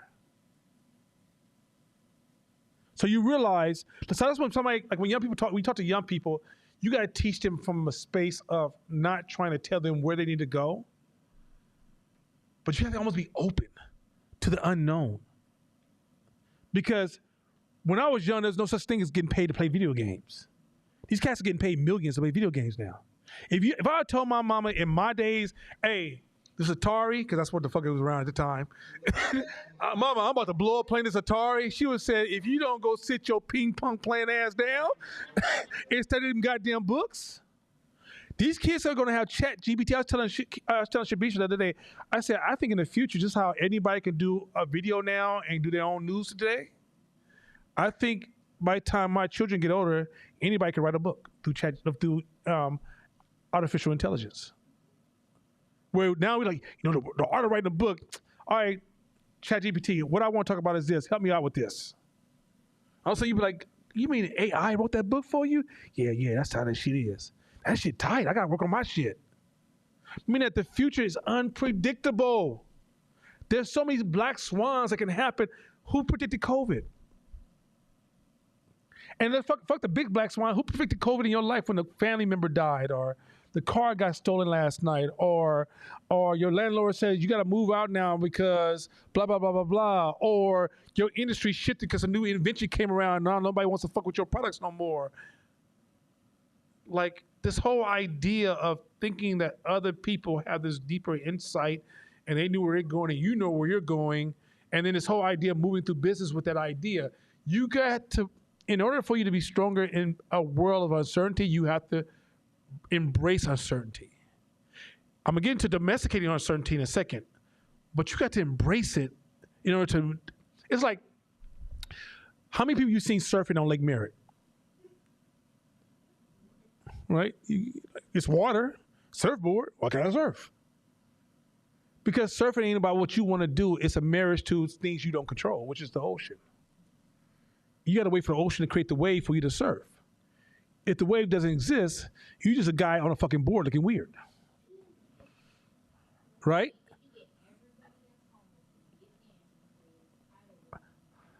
So do me a favor, stop Shakina from drinking before she comes to class.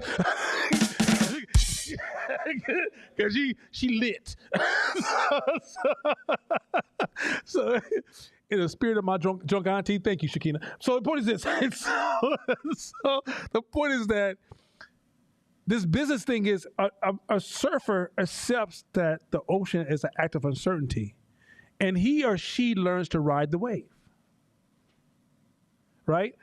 There's a way to domesticate the uncertainty because they learn the rhythm of the wave. They learn to see patterns. They learn to see different things that give them tools to make better decisions. And they learn different decision points that the average person would never understand if they got on the water for themselves.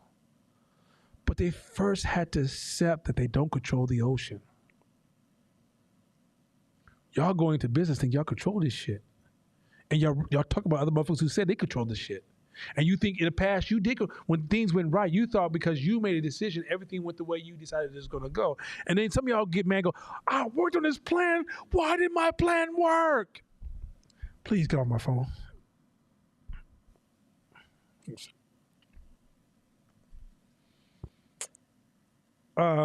Another side note.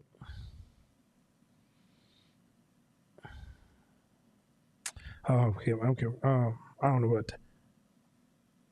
Oh, no, I'll come back to that. I thought there's another point to some another slide. Go next slide. Another side note. Destination learning. Since Hope first started, there's been people in class that has tried to put pressure on Hope to give them destination learning. Now, how do I learn this business stuff so I can get what I need to do so I can go and move on with my life? Doesn't exist in business. You went to school, there was destination learning. You finish this, go to second grade. Finish second grade, go to third grade, all the way to college. You finish college, you can get your job. You do your job, get your promotions. Get your promotions, retire. Your whole life has been a string of destinations. This entrepreneurship conversion, there's no more destinations. You are in the practice of learning because when you destination learn, you're learning assuming you know what the next outcome is. Some people come to this class be like, I'm waiting, you know what, I was in your class, it was weak last week. What do you mean it was weak? Well, it didn't answer my questions. You're trying to learn for the destination. The next problem, I don't know what it is. Whatever your business is probably about to encounter, whatever the next problem you're about to encounter, you and I, going back to when none of us know the future, I don't know what it is. You got to steer your boat on an ocean you've never been on before. I don't know what that is. The boat can break down, the ocean can act up, the weather can change, people can die. I don't know what that is. A war can start. I don't know what that is. When you destination learning, you're tunnel learning. You're tunnel learning. And guess what you're doing? You're throwing away optionality. What you should be doing is learning to learn all the time. Because when that problem happens that you never imagined ever happening, because you don't see the future, remember? You don't predict the next move, right? When that problem happens, you are building up enough wealth to have enough options to have choices.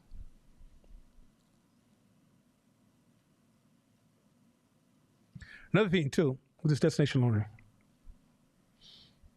You think by destination learning, you own the knowledge. You know, I have a PhD, Nana, in English. I just want to tell you that I was reading your paper the other day. I don't think it's proper. Destination learning means that, now I want to take Hope. How long will it take me to get this? I always want to tell people, never. You're never going to get it. That's not how it works. When you destination learning, you think that once you get out here in this free world, you could just have this knowledge you got from this destination and you're on point. No, this knowledge requires a constant relationship and investment. So many of you guys are trying. So part of your consciousness shift from the working class consciousness to the builder consciousness is learning is just what you do. How many of you guys watch TV? Don't everybody's like, oh damn it, shit. When you watch TV, let's say how many of you guys watch it once a week, at least once a week? Okay. How many of you guys spend at least 8 hours to 6 hours a week studying? That's a game. That's a game you want to be in. Like, you got to treat studying just as entertaining for you because you're out in the wild. It's like if you live on the sea, stop talking like you're a landlubber. It's a different game for you. You're always trying to learn. Like, you can't afford not to know. Like, you ever seen Bear, the guy who just, you throw him in the forest, that motherfucker be surviving? He knows a lot about a lot of shit. He knows a lot about a lot of, that's what entrepreneurs, you learn a lot about a lot of shit. Straight up. Next one.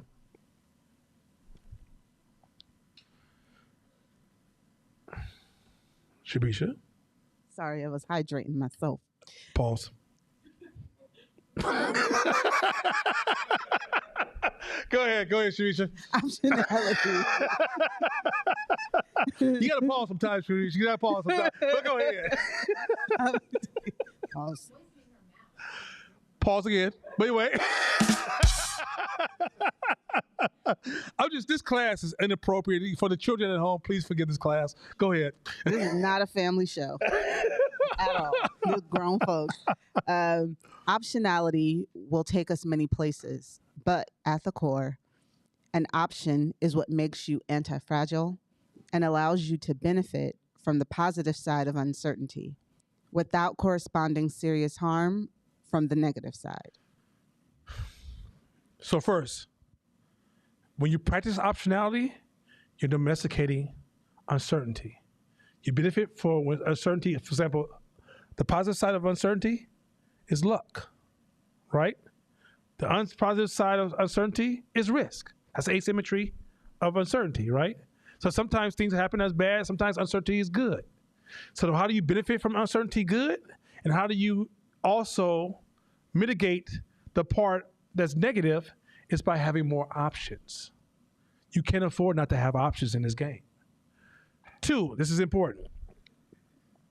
Your life has to have optionality design. So what do you mean optionality design?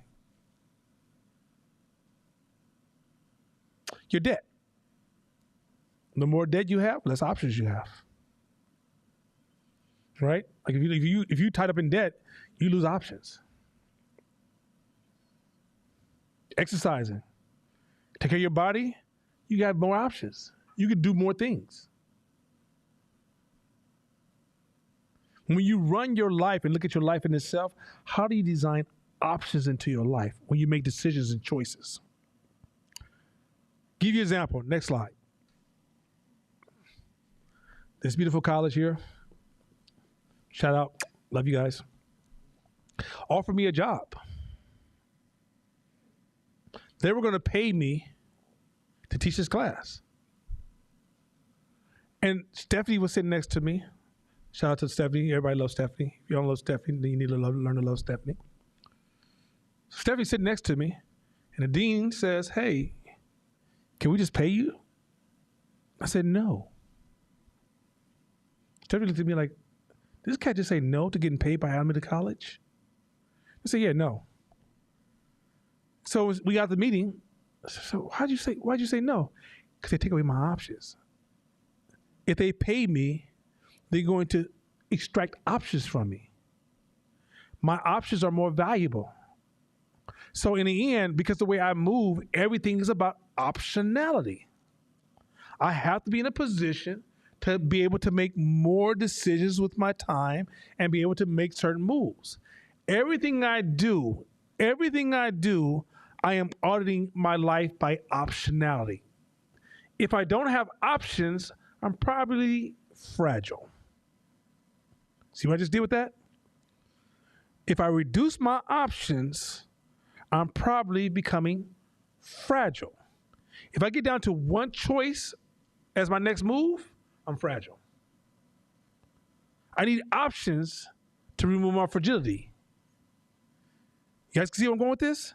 So everything, I'm talking about from the things I buy for my house, the way I design everything around me, my whole life has options designed. So if something goes down, I just switch to another one. Okay, cool. So The way I even move, the friends I choose, everything's optionality based. I don't lock myself into situations where my options are being stolen from me. If, let's say, Shakina called me and said, Nana, I'm in an emergency. My roof just caved in. And for the next 3 days, I'm going to need you to help me move. I know for 3 days, I'm going to be fragile as fuck. But in those 3 days, I'm going to sit down and go, how do I create some options for myself in that space so if something happens in my business, I'm cool. Optionality is not just choices. It's the way you design your whole life. Everything is about optionality. Everything.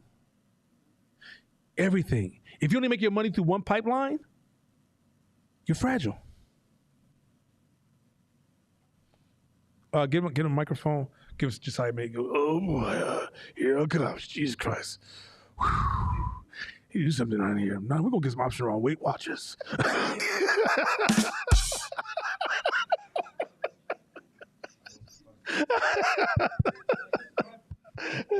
Good. Well, I got a question. What's the difference? What would be the difference between optionality and security, or the need for security? Because it seems like some could be.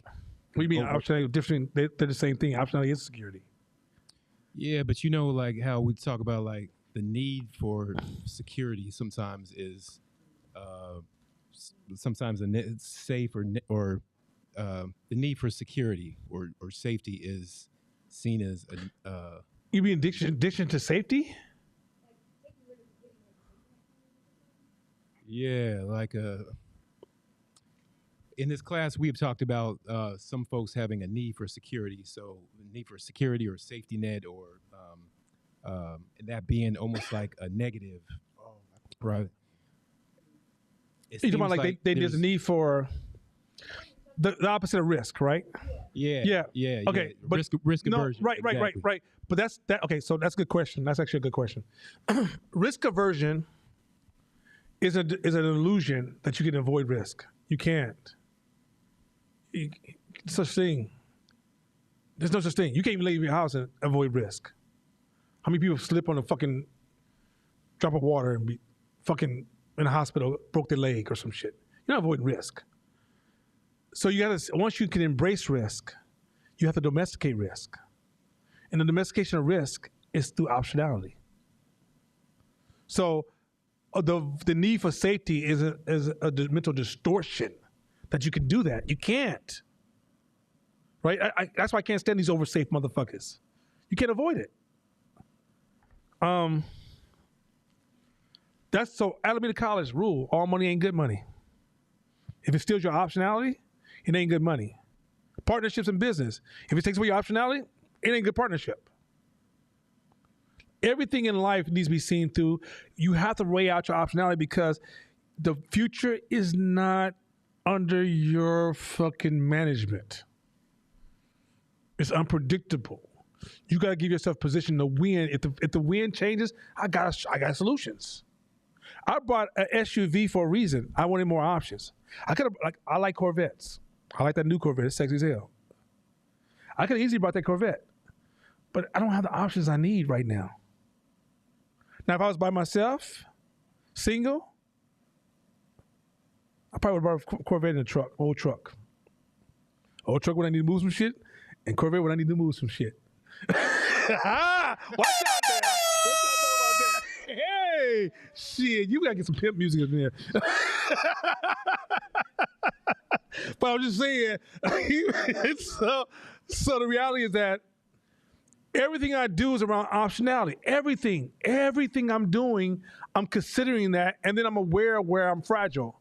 And I'm always saying, okay, what do I need to do to reduce this fragility in these certain spaces? So I'm always managing staying in the game and success at the same time, which is optionality.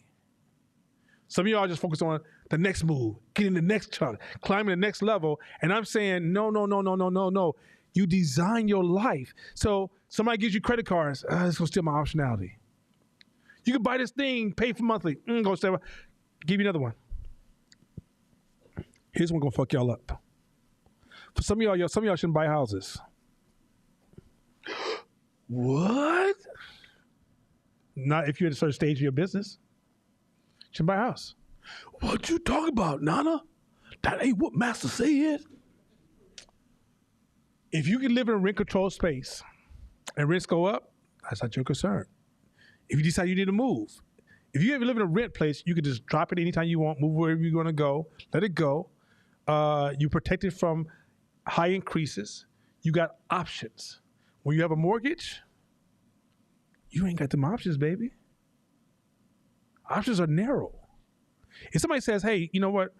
Let's go to Pakistan. I don't know, just made Pakistan up because it felt good in my words. Pakistan. But let's go to Pakistan for 6 months and learn a lesson. When you have a mortgage, you might say, you know what? I don't know about no Pakistan, bro. That's 6 months in Pakistan. I don't know about that shit. I got to pay this mortgage, this rent. Hey, man, go work for Silence for 6 months for free if you want to learn this new skill to run your business. I got to pay a mortgage, bro. But when you got rent, I'm going to be a roommate real quick. I'm going to let the apartment go. I'm going to go to Pakistan. I'm good. And when I get back, the apartment might even wait for me. And the landlord, under certain laws, don't have ability to change stuff. Also, when you buy a house, every time that house breaks, let's say, for example, so when we bought this house here, I'm chilling. Money piling up all around me. I'm like, this is nice. This is real nice. Yeah, this is real nice. Get a call from Shakira. We got to replace this roof. Oh, okay. Take a little deeper breath. Well, how much is that, baby? How much is that? Oh, it's going to be $28,000. I'm going to need $14,000 from you by next week. God damn. When I had an apartment, I don't think I ever paid $14,000 for nothing. I didn't pay, man, look here. If I paid $14,000, I had my foot on the wheel and I was driving that motherfucker. I didn't pay $14,000 for nothing for that house. I think the most I ever paid was $140 because I wanted to change a couple things. Right? Hey, babe, the house, we had a little shake, California shake a little bit and got some cracks in the wall. Back in the days, I'd be like, landlord, optionality, babe, I got to work tomorrow. You got to come fix this crack, baby. All right, here I go. YouTube, how do you fix a crack? Oh, goddamn. And then find out it ain't cheap as you think it is. Well, because you'll need this, you're going to need that, and it's going to require this, and you're going to have that. You're like, goddamn. Optionality, when you're at a certain point, if you're a new business owner, sometimes taking on too many responsibilities in your life has destroyed your optionality to run your business. I take my kids to all these practices. I signed them up. They're in private school. I got my mortgage to pay, Nana. You know what I'm saying? I just bought my brand new Benz. How do I start my new business? Pray, baby. Pray. Just pray. Maybe Jesus can come and give you something. It's time to get to make believe a little while. Is that okay? You see where I'm going with this? You could design your life to not have choices. Y'all see how cold that shit is? Next slide.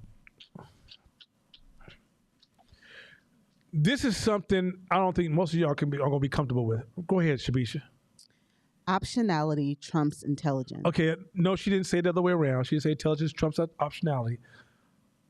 I talked about this in court, said a couple of weeks ago. Now to keep going, I said, nah, I'll get back to it.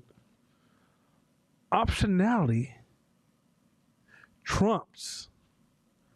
Everybody in business knows this. Guys who work hard jobs and people in school, they would never tell you this shit. Go ahead. Intelligence makes you discount anti-fragility and ignore the power of optionality. It does. It does. You become so smart, you think you can control, see, understand where the future's going. It does. You think that you understand where we're going because you know so much. That gives you this sense of control because of knowledge. Optionality says that when shit changes, you have enough wherewith to just know which one to choose.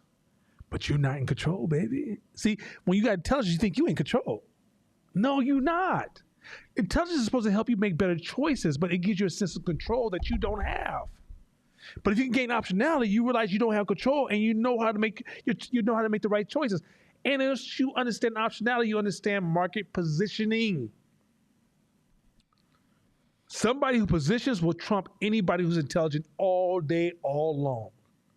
How many times, okay, you said, no, baby, what you talking about, player? I mean, because, I'm a smart motherfucker. What you talking about? But I don't got all kind of PhDs, MDs, and ABCs, baby. Come on, talk to me. Why is McDonald's whooping that high-end restaurant that makes the finest burgers in the world? It's well positioned in the market. It understands optionality. Sometimes when you're a high-end restaurant, your story is locked away in your ability to have options. We only make the finest sirloin, the finest bread, brought in by Jasadi. And the reason we work with Jasadi because of his locks. And, people who make locks make the best bread. Let Jasadi get a perm and watch your business fall apart. I mean, what is it? Don't you do it.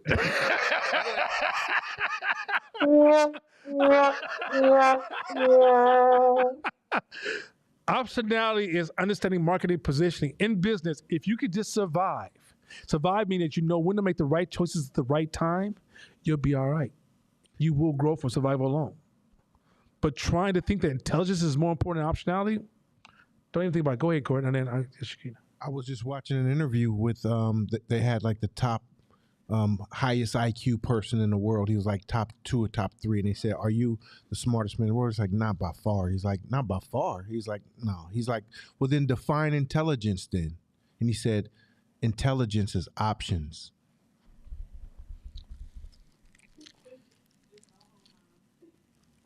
We'll talk.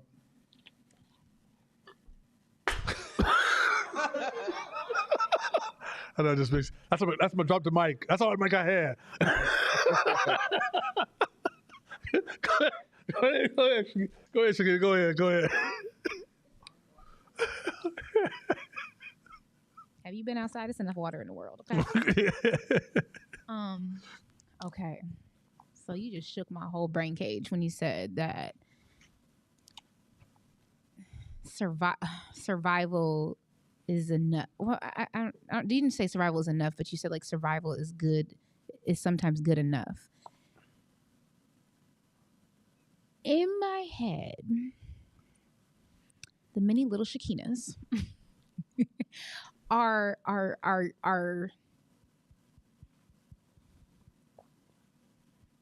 debating with each other about what side of the court they want to stand on when I hear that, because I feel like with growing up in poverty, I developed a lot of scarce mindset, and my primary stance for adulting, being a parent, growing, building a business was on survival mode.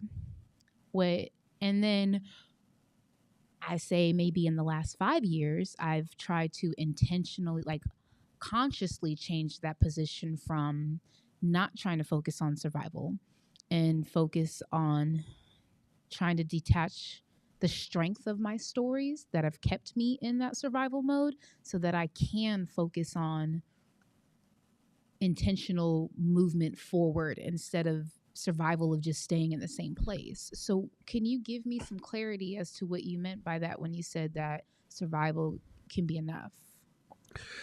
Okay, so first of all, you can't get rid of things like that. What you did is you pushed it in the background and became more powerful. Remember you said, Jim Defner said, when you try to suppress something, it becomes more powerful. Mm-hmm. So it's become more dominant in your story than you realize. You can't see it no more because you think you got rid of it or you moved it back. That's number one. So it's more dominant. So your storyline that you hold on to, because once again, I watch people in a good time, has more damage to you because there is no security guard monitoring it anymore. Because you convince yourself, oh, it's done, it's good. So you developed a mental naivety to something that's impacting on all your decisions that you don't see it as a causation. Fine. Survival is more important than achieving success for the simple fact that success is assuming that that's stability, and it's not. You can make a lot of money today. You can catch a trend. Hype cycle is not what happens in the beginning. Hype cycles happen at any stage of a business, right? But when that hype cycle ends, do you go in with it? Or does it end and you're able still to survive and it doesn't take away your business? Even if you change the model of your business, you go through a hype cycle. So say you 10 years into business and all of a sudden whatever this idea you had catches the hype. pow, you take off. You're like, nah, I'm making millions. I'm killing it. I'm up here, right? Are you guys watching like any company that died since you've been alive? Say Kmart, Ward's, even Apple's not as strong as Apple used to be, right? But if you watch any company, they hit a high cycle. They were untouchable. Oh my God, they're insurmountable. Then humans go, squirrel, and we go over here, right? And all of a sudden, you're like, oh shit, profits are falling. Oh my God, right? The most important thing is, can you keep that business survive? In IBM. IBM is an amazing business. The one that makes the sticky stuff. 3M, amazing business. General Electric, amazing business. They got the survival game down. Champion. McDonald's, huh? Champion. Amazing business, right? Businesses that suck, businesses that came into the game and thought the profit was the story. So like Fila at one time was the Adidas of their time. Now, or even better at LA. What's the shoes you wear? LA Gear. LA Gear. Yeah, remember you used to wear the LA Gear t-shirt. Anyway, point is that LA Gear tennis shoes at one point was the top of the game when aerobics was hot, right? Because he used to do jazzercise. So anyway, point is that aerobics was really hot, right? So, no, that's my boy. So jazzercise was really hot at the point, and these shoes were really tight, right? Look at he's trying to move. Like, he was a champion. That's before he had locks. Perm. Anyway, so that's Perm Jasati. But the point is this, and so at the time, people didn't realize, no. Chasing a bag, there's many companies have come and go in your lifetime, and you don't see it, especially in our community. And they chase the bag, and they have these moments where they blow up. But when you blow up, everybody mentally kind of adjusts to the blow up. And then when you kind of finally level off, your company's blowing money, or they're betraying customers and poor customer service because they become entitled from when they were up here. They don't know how to adjust to how do we survive. The number one goal of all businesses, you're not going to be here for like 2 years, 20 years, 30 years. If Shakina lives another 40 years, what has Pinpoint done for you?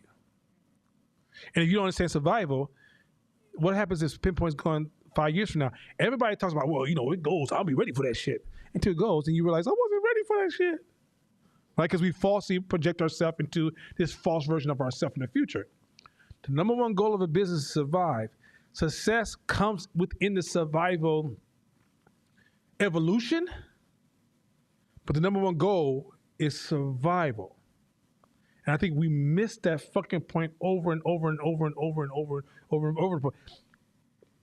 Hey, I'm gonna fuck y'all up. The rule of evolution is this. Evolution is one of the most powerful forces in the world. We went from bacteria, worm, or whatever, to humans. Don't ask me to get scientific, but that's just amazing. And in our human time, we've evolved to greater versions of humans. But evolution is not intelligent. Evolution is powerful because it survives. And it survives by making the best options and eliminating everything else. Nature is fucking the coldest example of survival over success. It creates variations to continue to make sure it's maintaining its position. It don't care about nothing else besides, I'm here to survive. And as it survives, it evolves. Too many of y'all trying to create Frankenstein.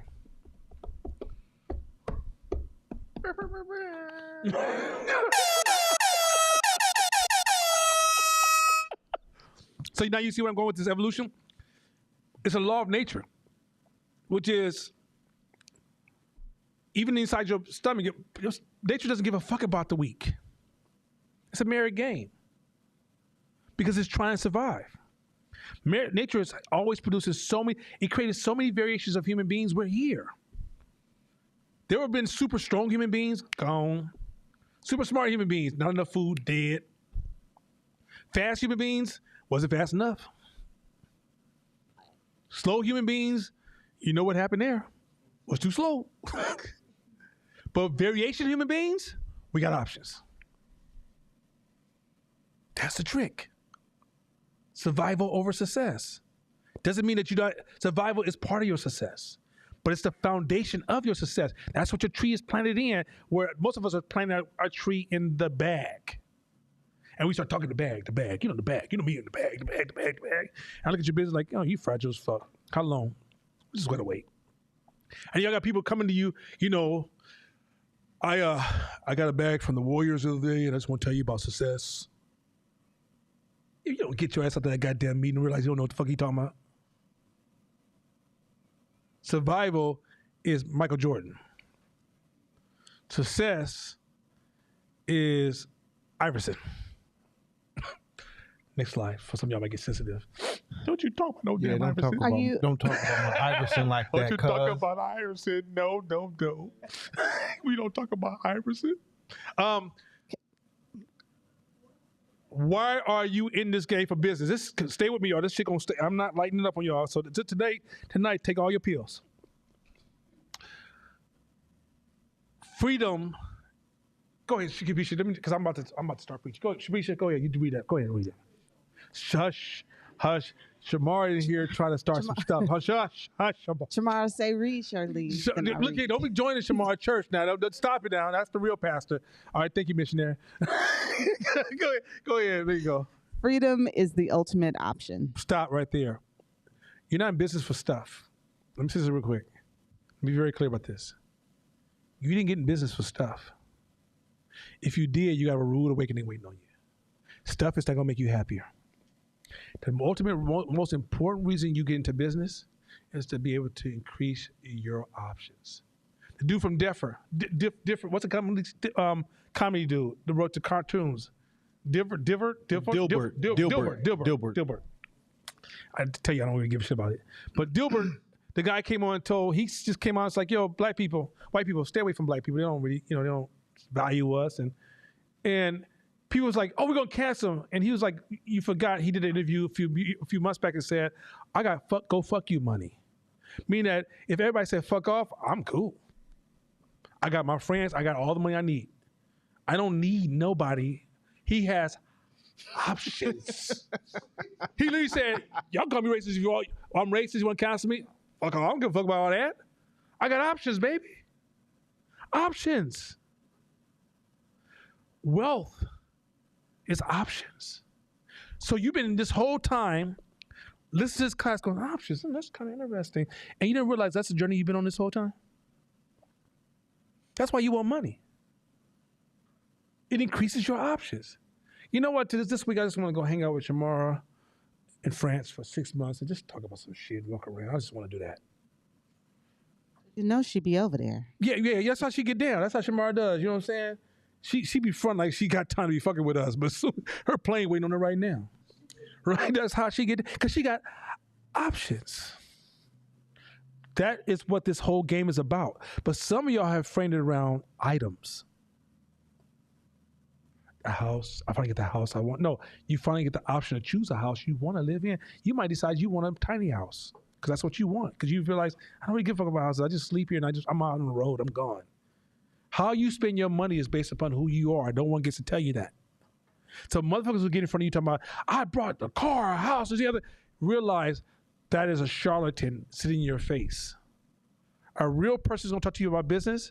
He's going to tell you that it's about options, and some of y'all already got the options and don't even know it, which is another conversation. Read the next part. Further, you will never get to know yourself, your real preferences, unless you face options and choices. Should we give me that one more time? Because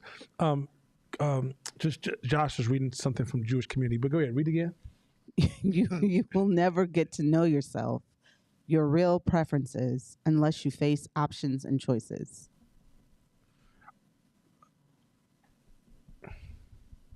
As you gain options and choices, it empowers you. Many of you guys don't know who you are because you've built a whole life with no boundaries. And no boundaries mean that because you don't have any options and choices to be.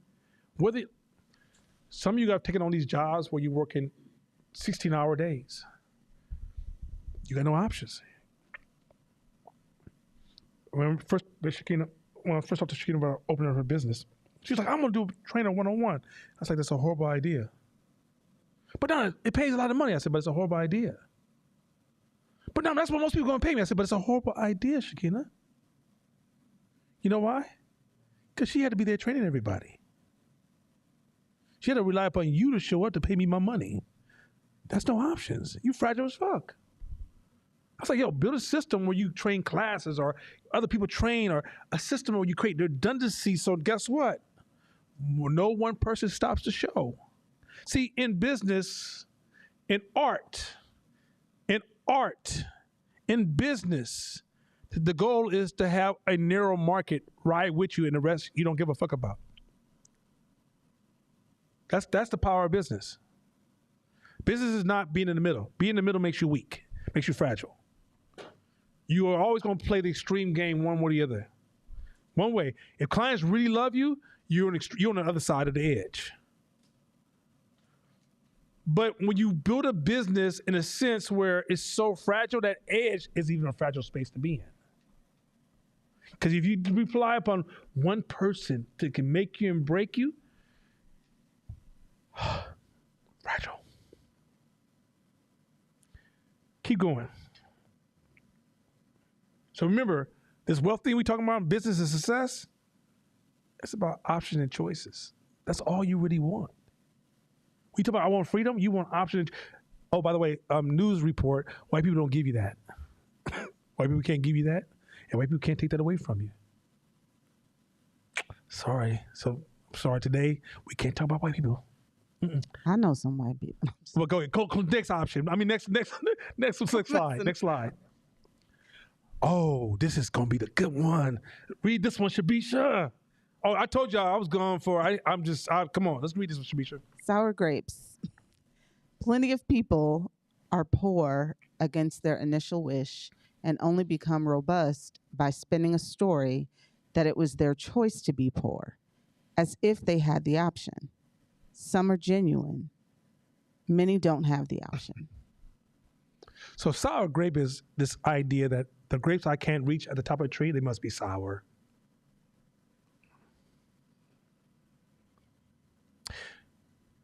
This is why you can't listen to people. This is why social justice movements and listen to people and what they think. Imagine somebody who didn't go to school, smoked weed the whole time, got drunk. White men won't hire them because they're not talented. They hear this movement that says black people be treated unfairly. They become the spokesperson. They just spin the story. People spin stories all the time. That's what human beings do. When human beings feel uncomfortable with who they are, they make themselves sound like, I'm cool with that shit. I don't give a fuck. Whatever. Y'all know if y'all live in the hood, you know we're spin doctors. Spinning stories is almost like a mental distortion. But let me show you another thing that's about spinning stories. Back in the days, they did this thing called lobotomy, where they would stick a pick in your eye and scratch your brain. And it would help you with, if you was anxiety, if you had anxiety, they thought it would help them, right? It was because we didn't know. You got to learn more about the history of, and this has happened, stopped in 67, I think, 66 or 67, the last lobotomy was performed, right? Killed a lot of people. Some people say they helped, but damaged more people than a little bit.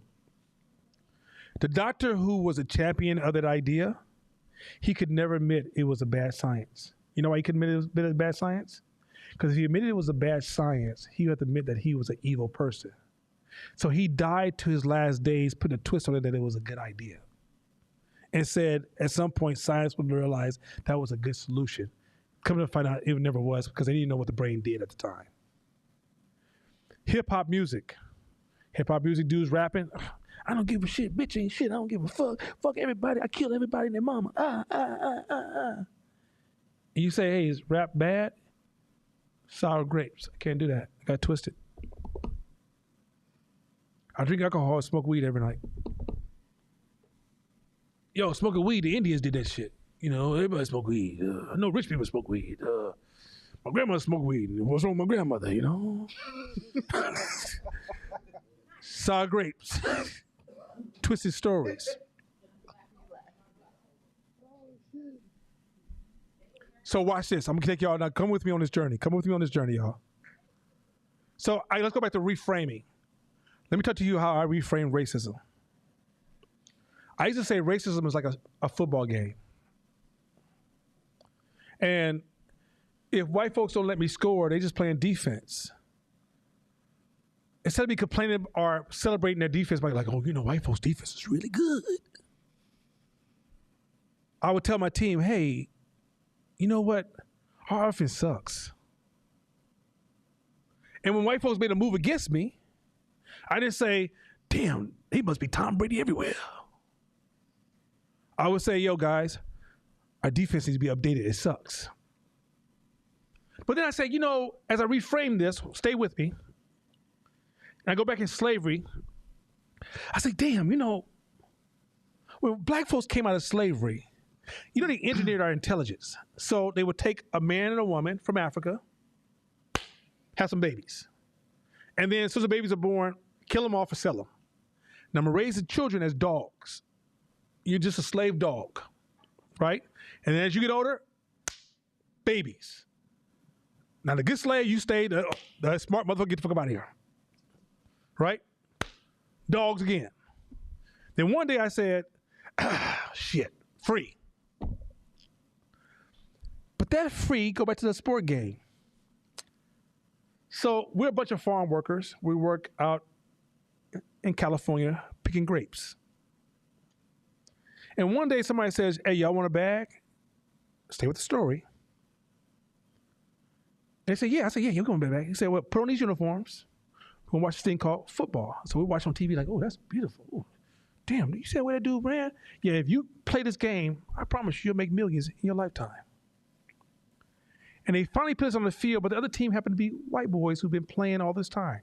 They happen to be called the Pittsburgh Steelers 2023. Or let's make it the 1990 version of Pittsburgh Steelers, the iron fit, or 80s or 70s, wherever they had the iron line, when it was cold-blooded defense. And we're just farm workers.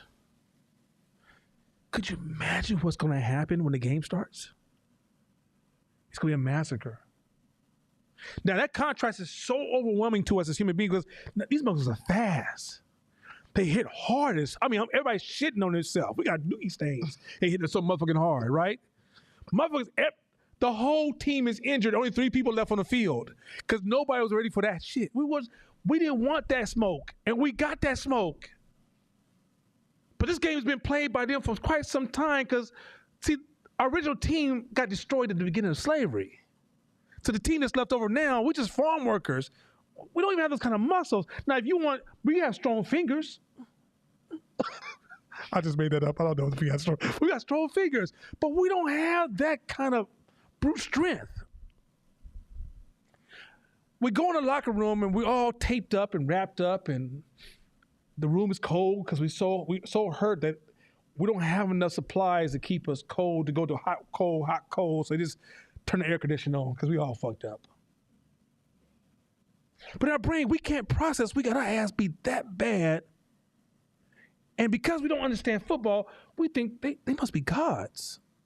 They must be from Greece or some shit. They must be that motherfucking Thor or one of them fucking gods of Hercules or some shit, right?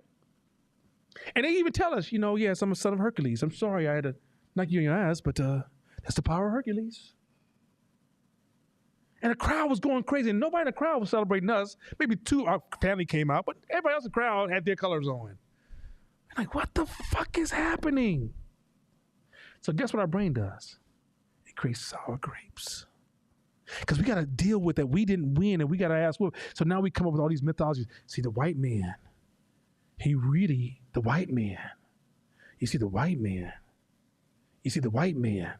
The reason we here, because we're the original people, but the reason we here is because, and you see how all the sour grape spins out a whole culture of beliefs because we can't handle the contrast. And we don't know that all those workers, if they start training, they may not win the first season of the game, but eventually they will evolve that team to that team will be competition and can whoop that ass. But we never get back in the game, and all we keep doing is coming with reasons why we lost. And justifying it. Like, you know what? I didn't want to play this game anyway. Plus, we know we could pick some grapes. I bet you they come out there and pick some grapes, they can't fuck with us. We live in a culture full of sour grapes all the time. A lot of these babies who are complaining about the world ain't right, they're sour grapes. They're twisting the story.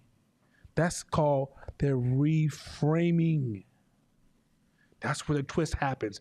You can't win the game you in. You don't understand the game you playing. See, first of all, in business, everybody plays different games. And you don't understand the game you're playing. And when you can't figure this game out, you twist the game to make it work for you to feel comfortable with yourself. That's called sour grapes. Ain't that some cold shit? And then you mix fixed mindset with that shit, and you start articulating like, I ain't never been good at no football shit. I ain't never been a runner. I ain't never caught no goddamn piece of leather. Who can fucking catch this leather? Can you catch some grapes? How about that? That ain't the game you playing grapes no more, baby. You in the football game. Why are you talking about grapes? Yeah, I got white boy ass. Let them come down here, I'll fuck them up. We ain't playing that game, baby. That game don't get water to your house. That game don't build generational wealth. Never can't tell me shit. I don't give a fuck about these niggas out here. Yeah, but I don't build colleges, baby. I don't educate your children. Sour grapes. And as some of y'all become activists, I want to stand on the side of all the farm workers who never win games. I'm a social justice farm worker for grapes. Y'all see this game being played? And instead of y'all trying to get better, you start baking in the stories you tell yourself that comes from social justice. It's not fair. Huh? Next slide. I'm telling you, I'm gonna fuck up your night tonight. I tell you, call your side one. Next one. We got hit with control versus motors. Next one.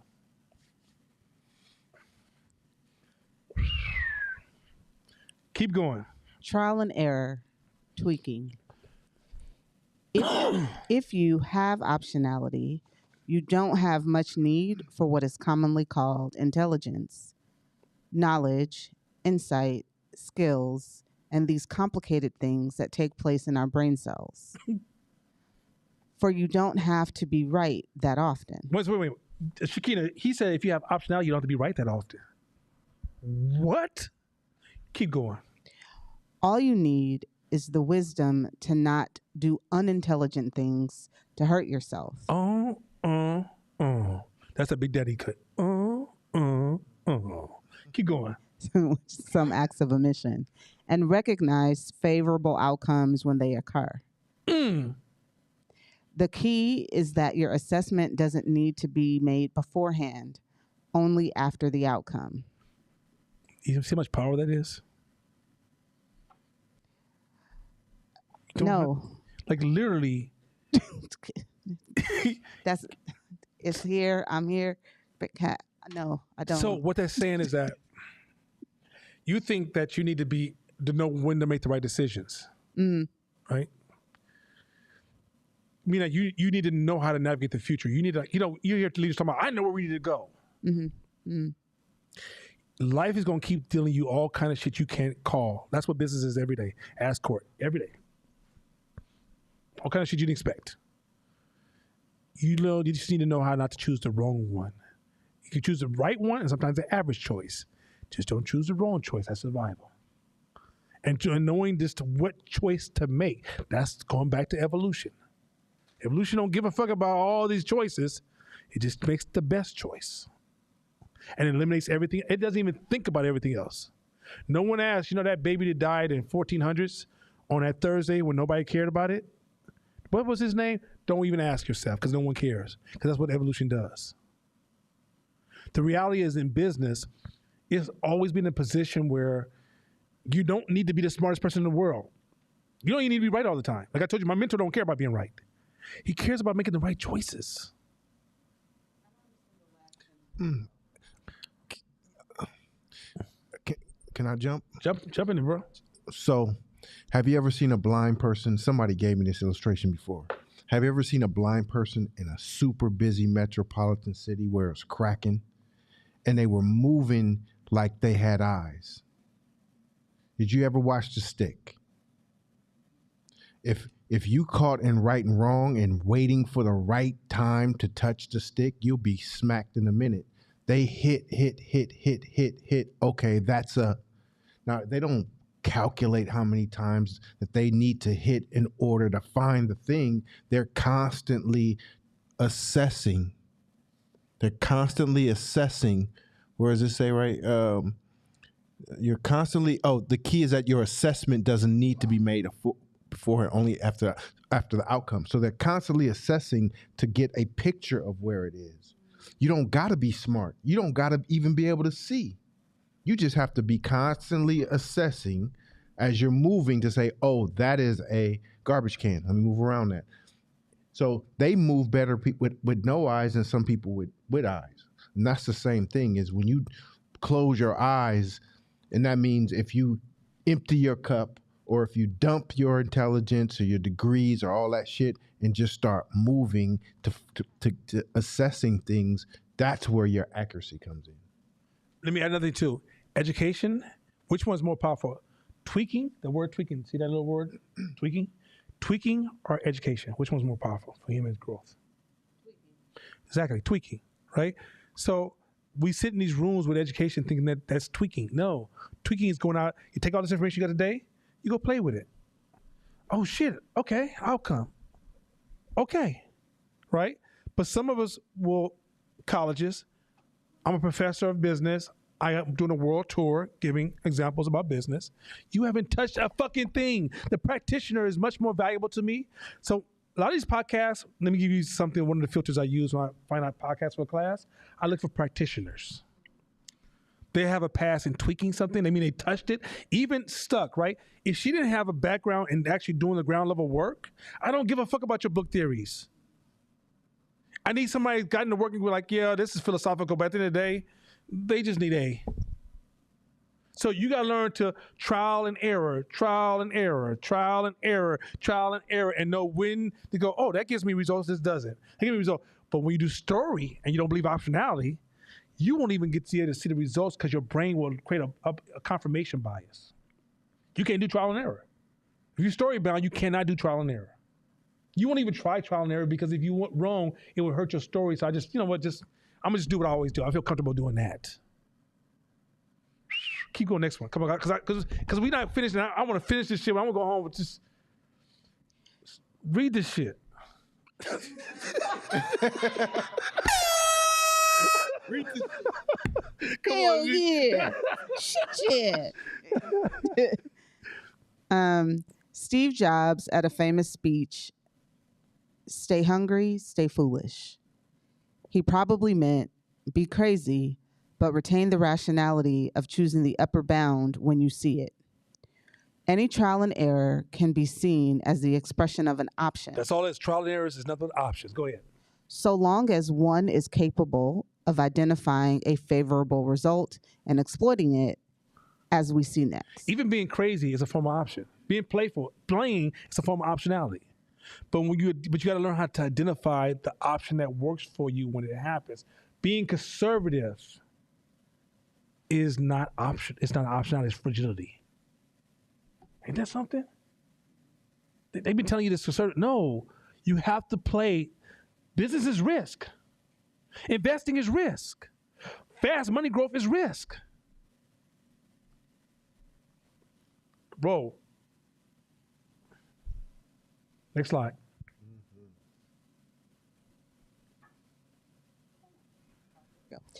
The rationality part lies in keeping what is good and ditching the bad, knowing to take the profits. As we saw, nature has a filter to keep the good baby and get rid of the bad. It was a hard game, but look, process it. Go ahead. The difference between the anti-fragile and the fragile lies there. The fragile has no option, but the anti-fragile needs to select what's best, the best option. Keep rolling. We're gonna keep. Y'all got that? That's pretty straightforward, right? Everybody got that one? This is where I want to finish off tonight. I got to get to this shit right here. Wolf versus dog part 2. So I'm gonna tell a quick story. Then we'll get this shit rolling because I want to take it to another level. So a wolf walks upon a dog and he sees he has fresh food sitting there and water. He sees a house. He says, "What have you done to deserve this?" Because he's like, "Man, maybe I need to figure out what the fuck you're doing." And the dog starts to explain his situation, and he sees a chain around the dog's neck, and he turns around and he runs away. Because the wolf realizes he can't be a dog. He's an animal, a wild, free animal. And once he realized that the cost he paid for those privileges is a chain around his neck, He selected to never be in that space again. Next slide. Go ahead. Freedom is never free. Freedom entails risks. So real quick. I just said conservative is bad. If that didn't hit you right away, we're like, yeah, hell yeah, it's bad. If some of you like, oh, but that's a part you got to talk to. Freedom requires risk. People who run this country, people who run a city, people who run a corporation, they take the ownership of risk, and they give you a false sense of comfort and certainty. But if you run any company, Court would tell you he has to see the real shit for what it is. He don't go back to his team and be like, yo, look, I just took a hit. Motherfucker just sent me a lawsuit. We got some shit going down. He just say, hey, where's those papers at? Everything's done? Or was it the instruction designed properly? Did you send this shit off? Is everything okay? Look, you're doing a wonderful job. Look, one of these days I'm going to promote you. And it turned to this side of the world, be like, all right, but what y'all want to do? Let's get this shit going. Let's get this shit going. This is what I do every day. Freedom entails risk. Now read the side note. By the way, Taleb Nassim wrote this, not Nana Kofenti. So this next word, slave, I know y'all thinking my pro-black shit is on fire. It is not. I want to tell you how white people talk to each other on a higher level, not that low level, America, keep us alive, Second Amendment. So read this next line. The best slave is someone you overpay and who knows it, terrified of losing his status.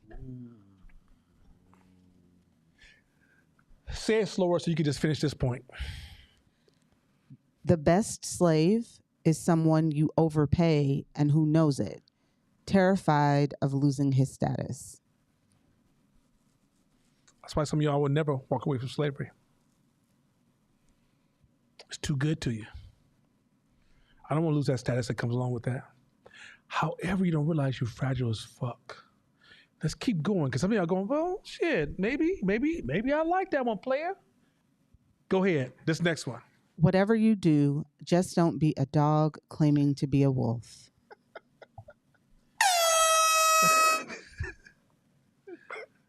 That's a crazy ass lie though. That dog's like, shit, I'm not a wolf. Yeah, like break yourself. I was just kidding, bro. I was only going. Oh, I mean, come on. People jump in this business game, and you think you're a wolf, but you're really a dog, and you out here in this wolf game trying to be safe, conservative. Hold on, let me get my notes because I don't want to lose this one. This is great.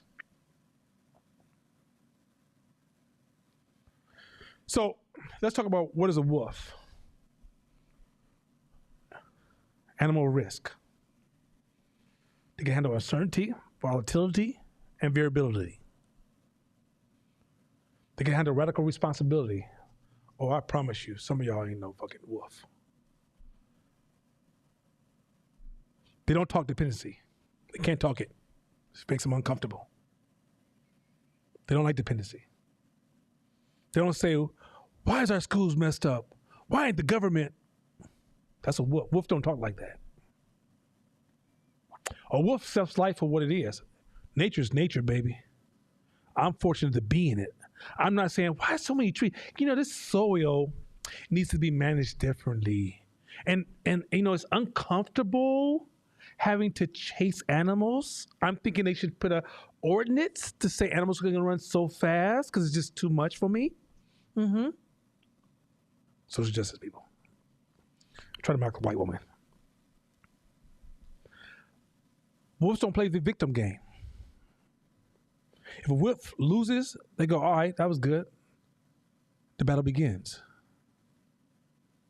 Some of y'all gonna come out to this game and you can't handle those things. And what you're gonna try to do is try to squeeze those things into it and have an ugly demise. If you want to play the wolf game, you're going to have to learn how to be a wolf. But don't be a dog talking wolf shit. And I promise you, I see that all around our city of Oakland. I'm sure everybody see it in the cities they're from online.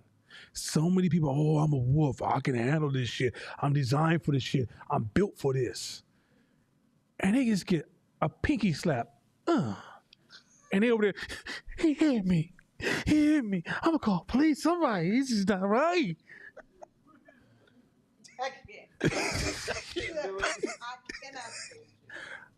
Fake ass wolf. You ain't no goddamn wolf. Are you out here like, yeah, I'm running my business and I'm looking for some donations. I'm looking for somebody like to invest and subsidize me and shit. And somebody has to subsidize me. I don't even know how I'm gonna run my business. You're a fucking dog trying to be a wolf. I know motherfuckers right now who get. I've had motherfuckers sit in this class, walk up to me after class. Yeah, now so I'm running my own business, so I have this nonprofit. I've raised this much money. Sit your dog ass down. Because a wolf says, if you don't give me shit, I'm gonna figure it out. Next slide. It's gonna get worse. A dog's life may appear smooth and secure. Let me say that real quick. Please, may appear. A dog may appear. Man, your life looks smooth, baby. You go to work every day. You know what I'm saying? You got that nice little briefcase and shit. You got them little fancy ass white bottoms. You know what I'm saying? You looking real clean. Go. But in the absence of an owner, a dog does not survive. Oh. No, read that again, because see, once again, Josh is always in these Jewish articles. He don't pay attention. Josh, stay with us. Do it again. But in the absence of an owner, a dog does not survive. You see that difference? Do you see the difference? Do you see the difference? Stop talking about white folks and you can't survive without them. Most people... Wait, stop. No, I ain't finished with that shit. Like, if you want to be the man, be the man. If you want to be the woman, be the woman. If you want to be the they, be the they. I haven't processed that one yet. Give me some time. Learn to be in the space. If you want, like, a man, let me speak from a man's space because I can't speak the woman talk. I haven't, I'm a little distorted because I love my daughter. I got to process it a little different. But let me stay in my man space for a minute. Your manhood is not based upon your production parts of your body. Your manhood is not based upon muscles. It's not based upon that car you drive. I think we keep saying we want freedom, but we don't want freedom.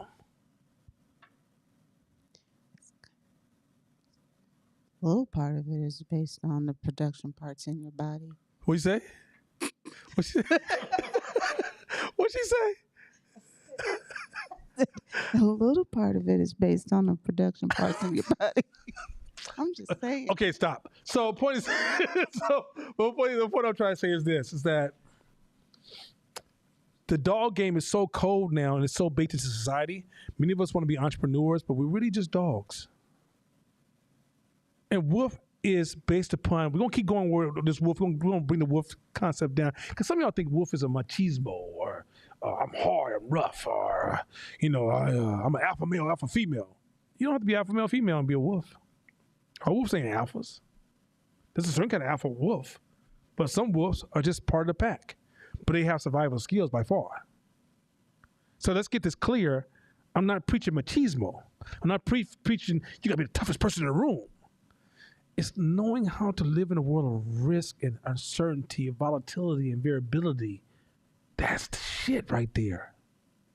Not always looking for that sense of support and security. That's where you were going. Insurance is optionality. Looking for somebody to take care of you is a dog. That's a dog. That's a weakness. Keep rolling.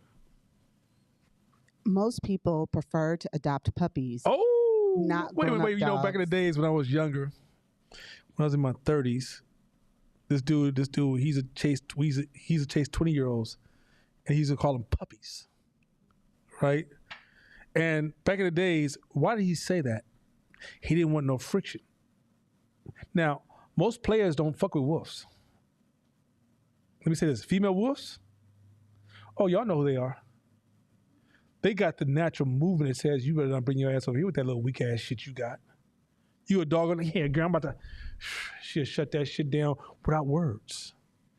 She'll crush you in your space, make you feel like your mama telling you to sit your ass down and cut that shit out. A wolf is a certain type of human being. But in companies, this is why they want the weakness in you. They don't want a wolf in their company. They're looking for the puppies. But keep rolling. Not grown-up dogs. It says they don't want grown-up dogs. In many countries, unwanted dogs are euthanized. I don't even want you reproducing that shit. I want y'all soft. So when you live in a society full of corporate America, the soft culture is the dominant culture because that's where most people work, right? So you're all running around here trying to align with some of these soft culture values, and I realize, yo, you're a wolf. That's not your language. I understand they're dogs, and it's not for us to attack the dogs. But no, you can't be a wolf dog. Make a choice what you want. If you want to come out here, be the wolf you got to be. And being a wolf doesn't mean you mean. Matter of fact, you're probably more humble and nice than anybody. You're more kinder. You're more insightful. You're more diverse than corporate people are struggling with diversity. If you become a real wolf, you see value. I don't give a fuck if you are 1.2 feet tall and think that you're a bunny rabbit that happened to be a lesbian that is a gay male. I'm riding with you if you have the merit and you perform. I don't give a fuck about that. And you see value in everybody. It's motherfucking dogs that are having this discussion. That's why I be like, what? I don't give a fuck. We look at merit. Every human being gets judged fairly based upon how they show up. I don't label all white people are bad, all white people are good. That don't make no sense. If a white guy comes in here and he performs, that's my partner for life. If a white guy comes in here and he's fucking up, bruh, I never have to see you again in life. It's when you're a dog, y'all get caught up in some of these conversations. I'd be like, man, y'all, shit. Y'all got to run in packs. Y'all got this game fucked up. Because y'all can't get down like us. It's a different world. Next slide. I'm going to take questions. Just hang with me a second. This is important. Dope fiend. Go ahead. Sorry. There is a category of employees who aren't slaves. No, there are employees who are not slaves. I'm like, what? Yes, because some of y'all are like, man, it's fucked up. I got to go to work tomorrow and be a slave. It's fucked up. But some of y'all even say it, yo, I know I'm being a slave. My son's on a bad trajectory. He's 16 and he says, I want to finish high school early by taking a test. I don't want to finish school. He doesn't realize by him electing not to make the investment up front, he's losing options on the back end. Man, once you become the labor force, you're disposable. You can have a job tomorrow and they lose you. They don't lose nothing. They just another labor force. The people who have value in corporations are the ones who can tell corporate, if I leave here, I go over there. And they be like, no, don't go. We need you. Get the foundation right. Meaning that if you want other human beings to value you, if you want to be valuable to the world, you got to invest value in yourself. If you try to take the easy route all the fucking time, when human beings shit, it's always falling on your head. You don't get to cry on the back end, oh, the world's so fucked up. Now, don't get me wrong. You have a mental health situation, not everybody can escape it. I'm saying those of you who make the choices, if the world removes the consequences, then how do we learn as human beings? If you plant a tree tomorrow, you don't water it, it die. It taught you one lesson. Water the next tree. That's the only way you know that watering is part of the ecosystem of life.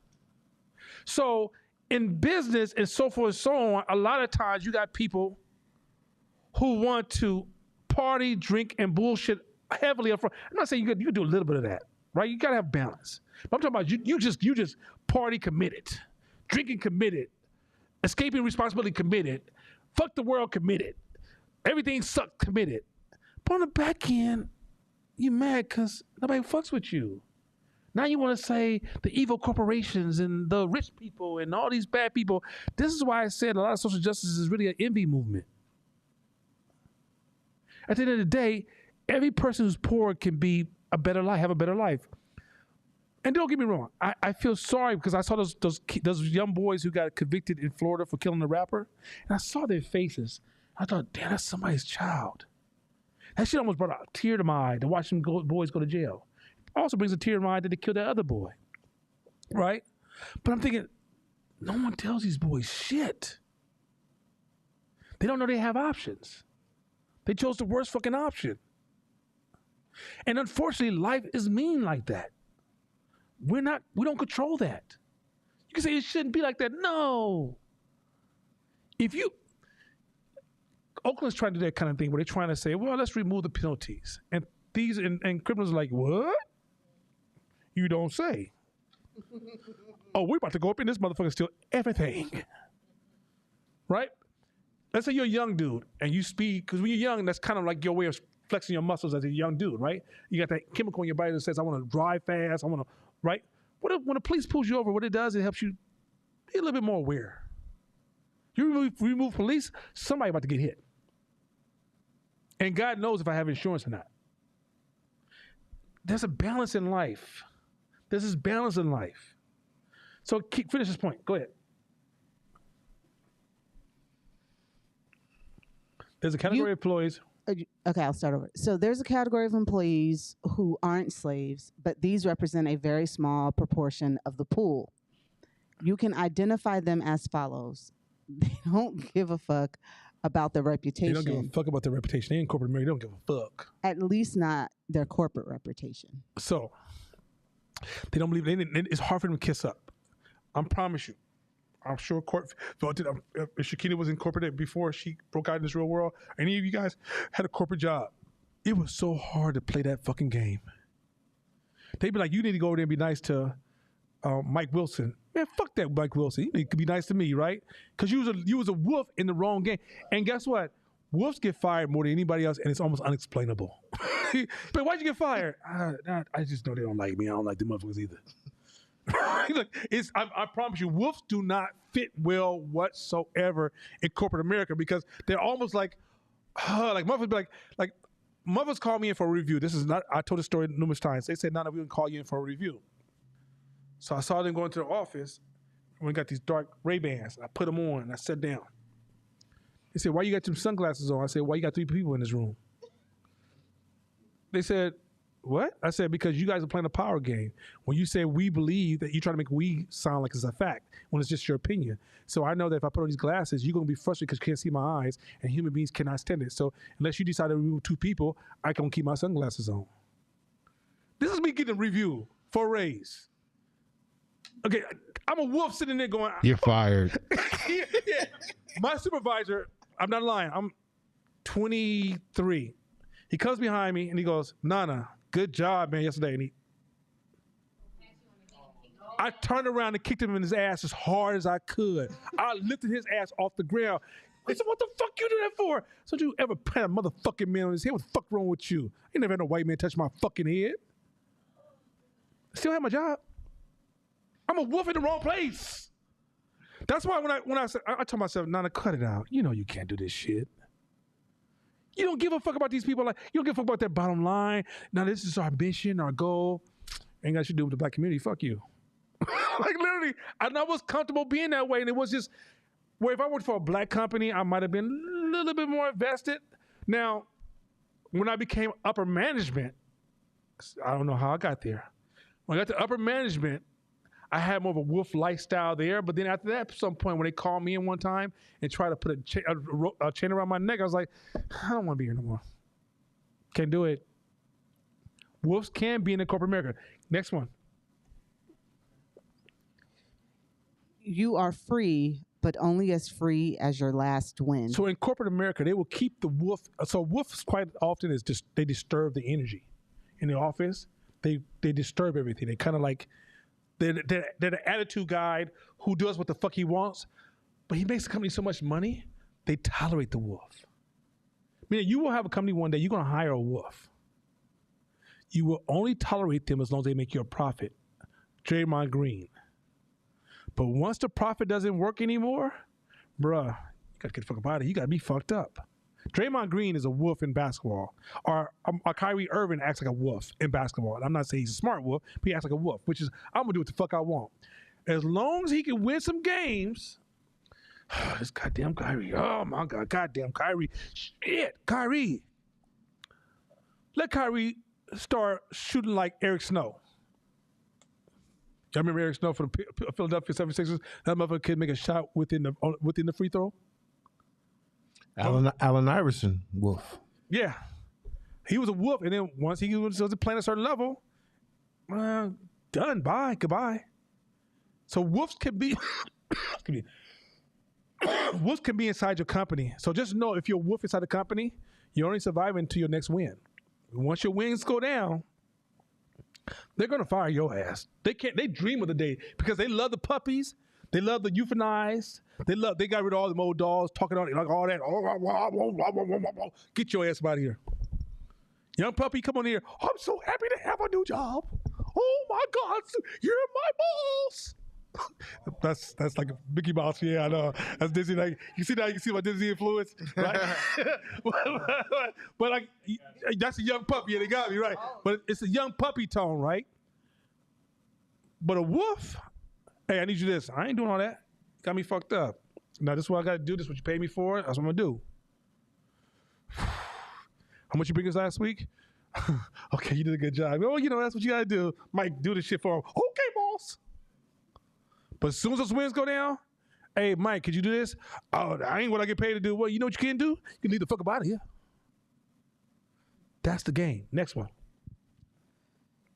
Risk takers can be socially unpredictable people. So real quick, risk takers. Me and Court can't tell you this story, but risk takers are socially. Listen to me. This is gospel. Risk takers are socially unpredictable people.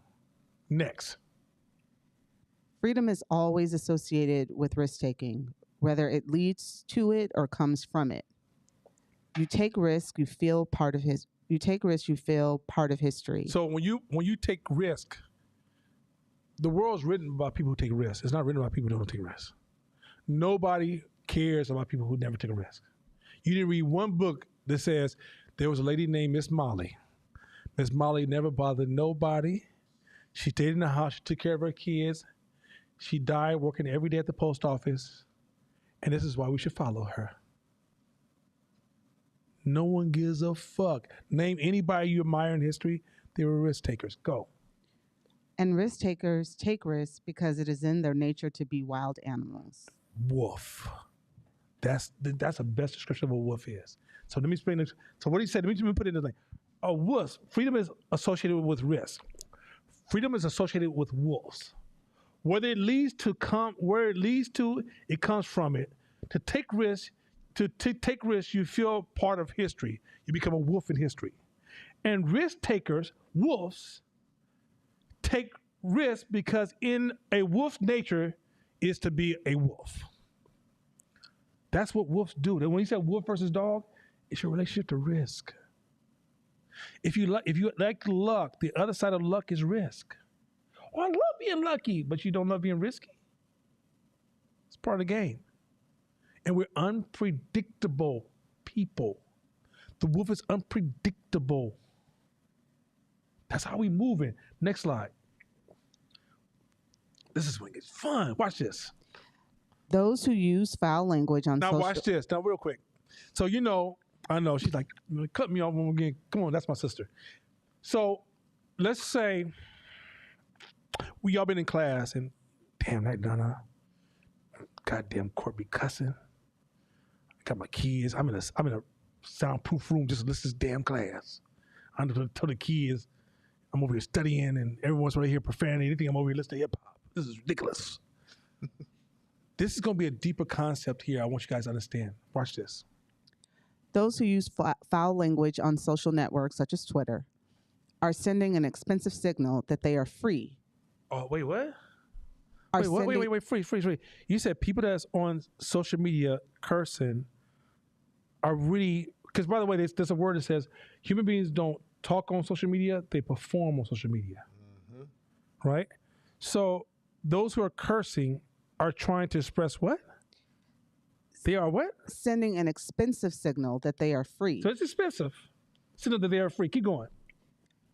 And ironically, competent. Mm-hmm. You don't signal competence if you don't take risks for it.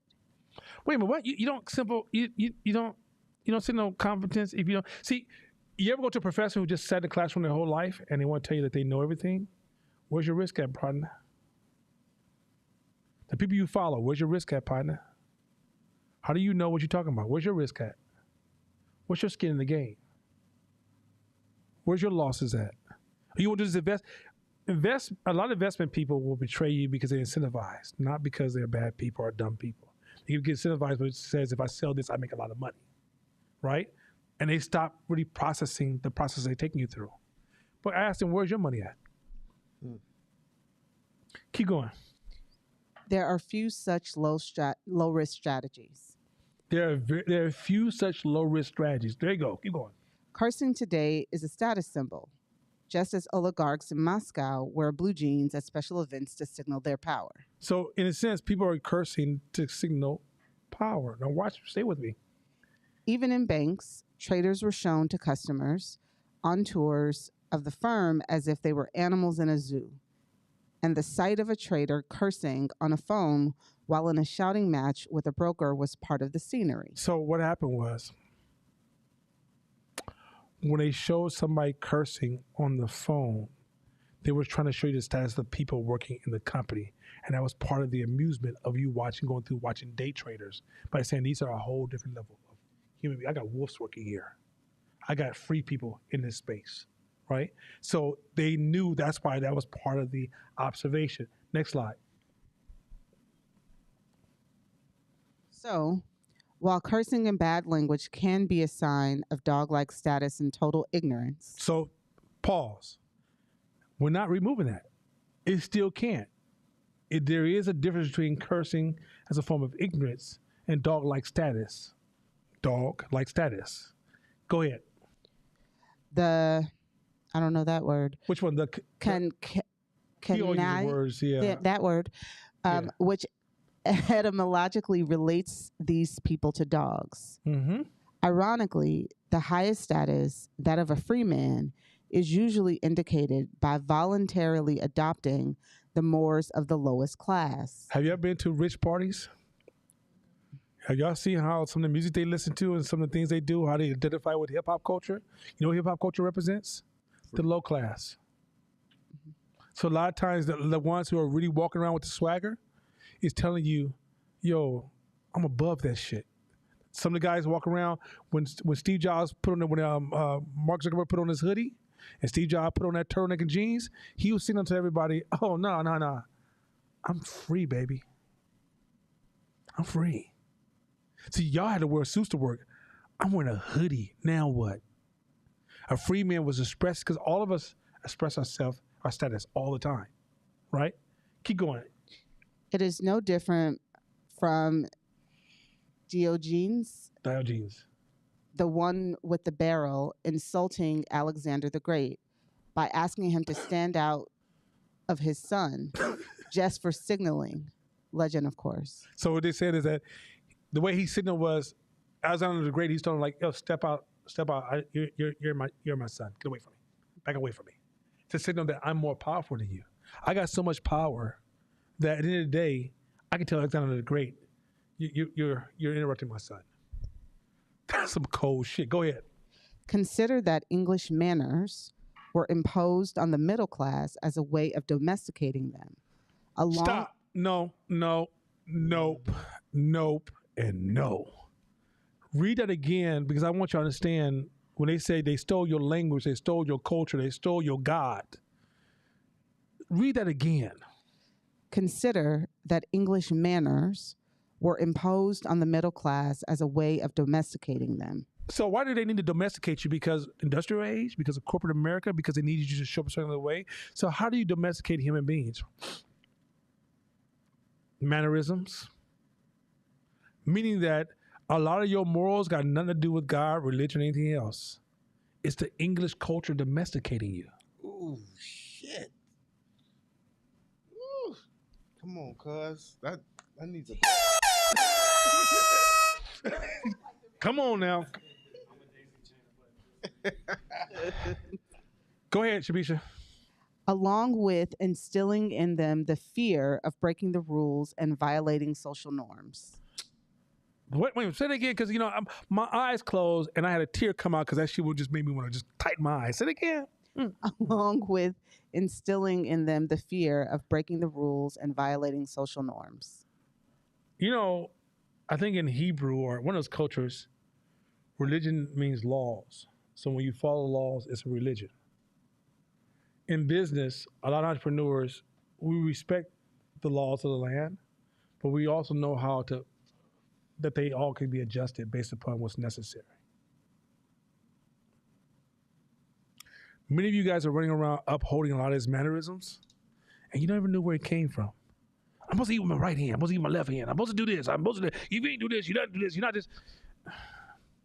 So when somebody doesn't do it from a different culture, you're like, oh, they're rude. Are they? None of you guys are up there cursing. It's hard for me to even listen to this class. I'm so domesticated, I can't listen to you. All that free shit. Now, cursing unnecessarily, now you're moving into the ignorance space. What you motherfuckers doing today, man? Let me tell y'all some shit about this entrepreneur motherfucking shit. Okay, that's not what we're talking about. But a lot of times, when you got to think about this. Like, I had a friend, so I have a neighbor. He did 20 years in prison. 20 years. Okay, I don't know about y'all, but 20 motherfucking years in prison is a long motherfucking time. So he comes out of prison, he buys hella old school cars. He buys motorcycles. I said, dude, all them old school cars, you could just buy with you one nice car. Yeah, but I like old cars. So I saw him today, and he's like, yeah, man, they stole my truck and things, and man, I should have done some much stupid shit with my money. I said, no, you didn't. You did 20 years in prison. When you come out of prison, you gotta flex them fucking wings. You've been tied like this the whole time. And part of flex your wings, you buy everything you thought you wanted when you came out of prison. Now, once you get it, you balance yourself out and you start becoming a little bit smarter with your money and you become organized. But you cannot remove a human experience. Now, this is good and bad at the same time. Did we finish this one? Yeah, social notes. Go see, is another slide? Nope. This last slide? That was it. Okay. There's two sides to the story. So when we were wearing our hoodies and our hats and we're using a little bit of profanity in this class, we're kind of signaling to you, yo, we're not domesticated. We're out here doing some bullshit. But if you sit in a conversation, or you went to Seattle with us, this slide is mid-level. We can even go deeper than that in our conversations. When me and him just hanging out, we probably talk like this all the time. We're flowing in and out of conversations. We may even have a laughter or something superficial, and somehow we'll swoop right back into deep dialogue, right? And it's not because we're trying to do it. It's because I'm saying, yo, I was just in the wilderness. Did you see this shit? He's like, yo, I saw this shit, but where I came from, the wilderness was like this. I'm like, yeah, but check this out. That's just a trap. It's a trap? What the fuck are you talking about, right? Now, we put all the academic language and all the different business descriptions as we're talking. We're not just talking, right? So there's a signaling part of that. But we also have to be careful because the other side of that is a story. There's a rule in business that says be careful what stories you tell yourself because it shapes how you spend your money. This is finance 101. You could tell a person who used to be really, really poor and got shunned when they were younger by what they buy when they get money. It tells you everything. They tell you about their whole past, where they spend their money. If I was shunned by their friends and snobbed by their friends, they spend most of their money to say to their friends, I made it, fuck you, look at me. When black people haven't been free for a long time, we a lot of times use too much of our money to say, hey, I'm free. Look at my money. Look at my clothes. Look at my car. I'm free, motherfuckers. Ha ha. But the problem is this. We're losing control of our spending. When you attach an emotional story to your spending, you no longer control spending. Spending controls you. What did I say earlier? Go back to that Seneca one. Roll back to that Seneca slide for me, Josh.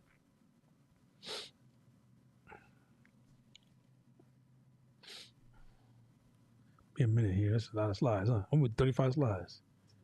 I did that shit. I was moving.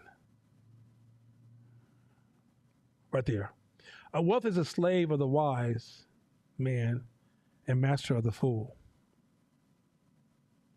What makes wealth, well, how you become slave to wealth is your wealth, the way you engage your wealth is based upon stories. Wealth requires a certain way of thinking to really own it. It really requires a certain way of processing the world. But the way the way it masters you, make you a fool. So, for example, you ever bought something expensive before? And you may have went there just to look at it. I'm just gonna go look at this house. I'll go look at this nice car. I ain't gonna buy nothing. I'm not gonna buy nothing. And when the guy goes, I think you can buy this right now, this energy takes over your whole fucking body. It's almost like unexplainable. It's almost like you hypnotically go, what? I can buy it? And at this point, you are stuck in confirmation bias. Well, okay, well, let's negotiate. Okay, well, look, I want $8,000 off. I don't know why, but I do. Guy goes, well, I'll give you $800. Okay, cool.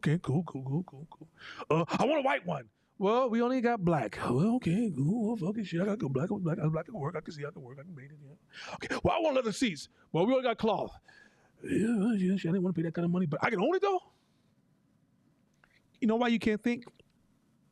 You know why you're about to be a victim of your spending? You know why you're about to take away your optionalities? You know why you serve money, money doesn't serve you? Is because you keep making purchases because you locked in stories. The reason you gotta bring stories way the fuck down, especially you storytellers. And many of you guys got let me help you out with storytellers. You're not storytellers because you're dumb. You're not a storyteller because you're a bad person. You're a storyteller because you've been through some shit. And that's how you survived. You're not crazy. You're not bad. You're not evil. You survived. Stories got you here.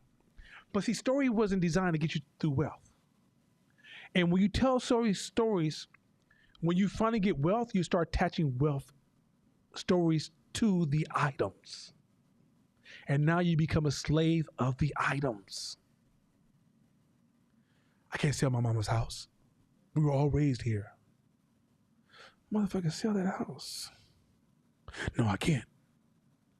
My childhood was right here. You realize I learned how to say the ABCs right in this motherfucking house?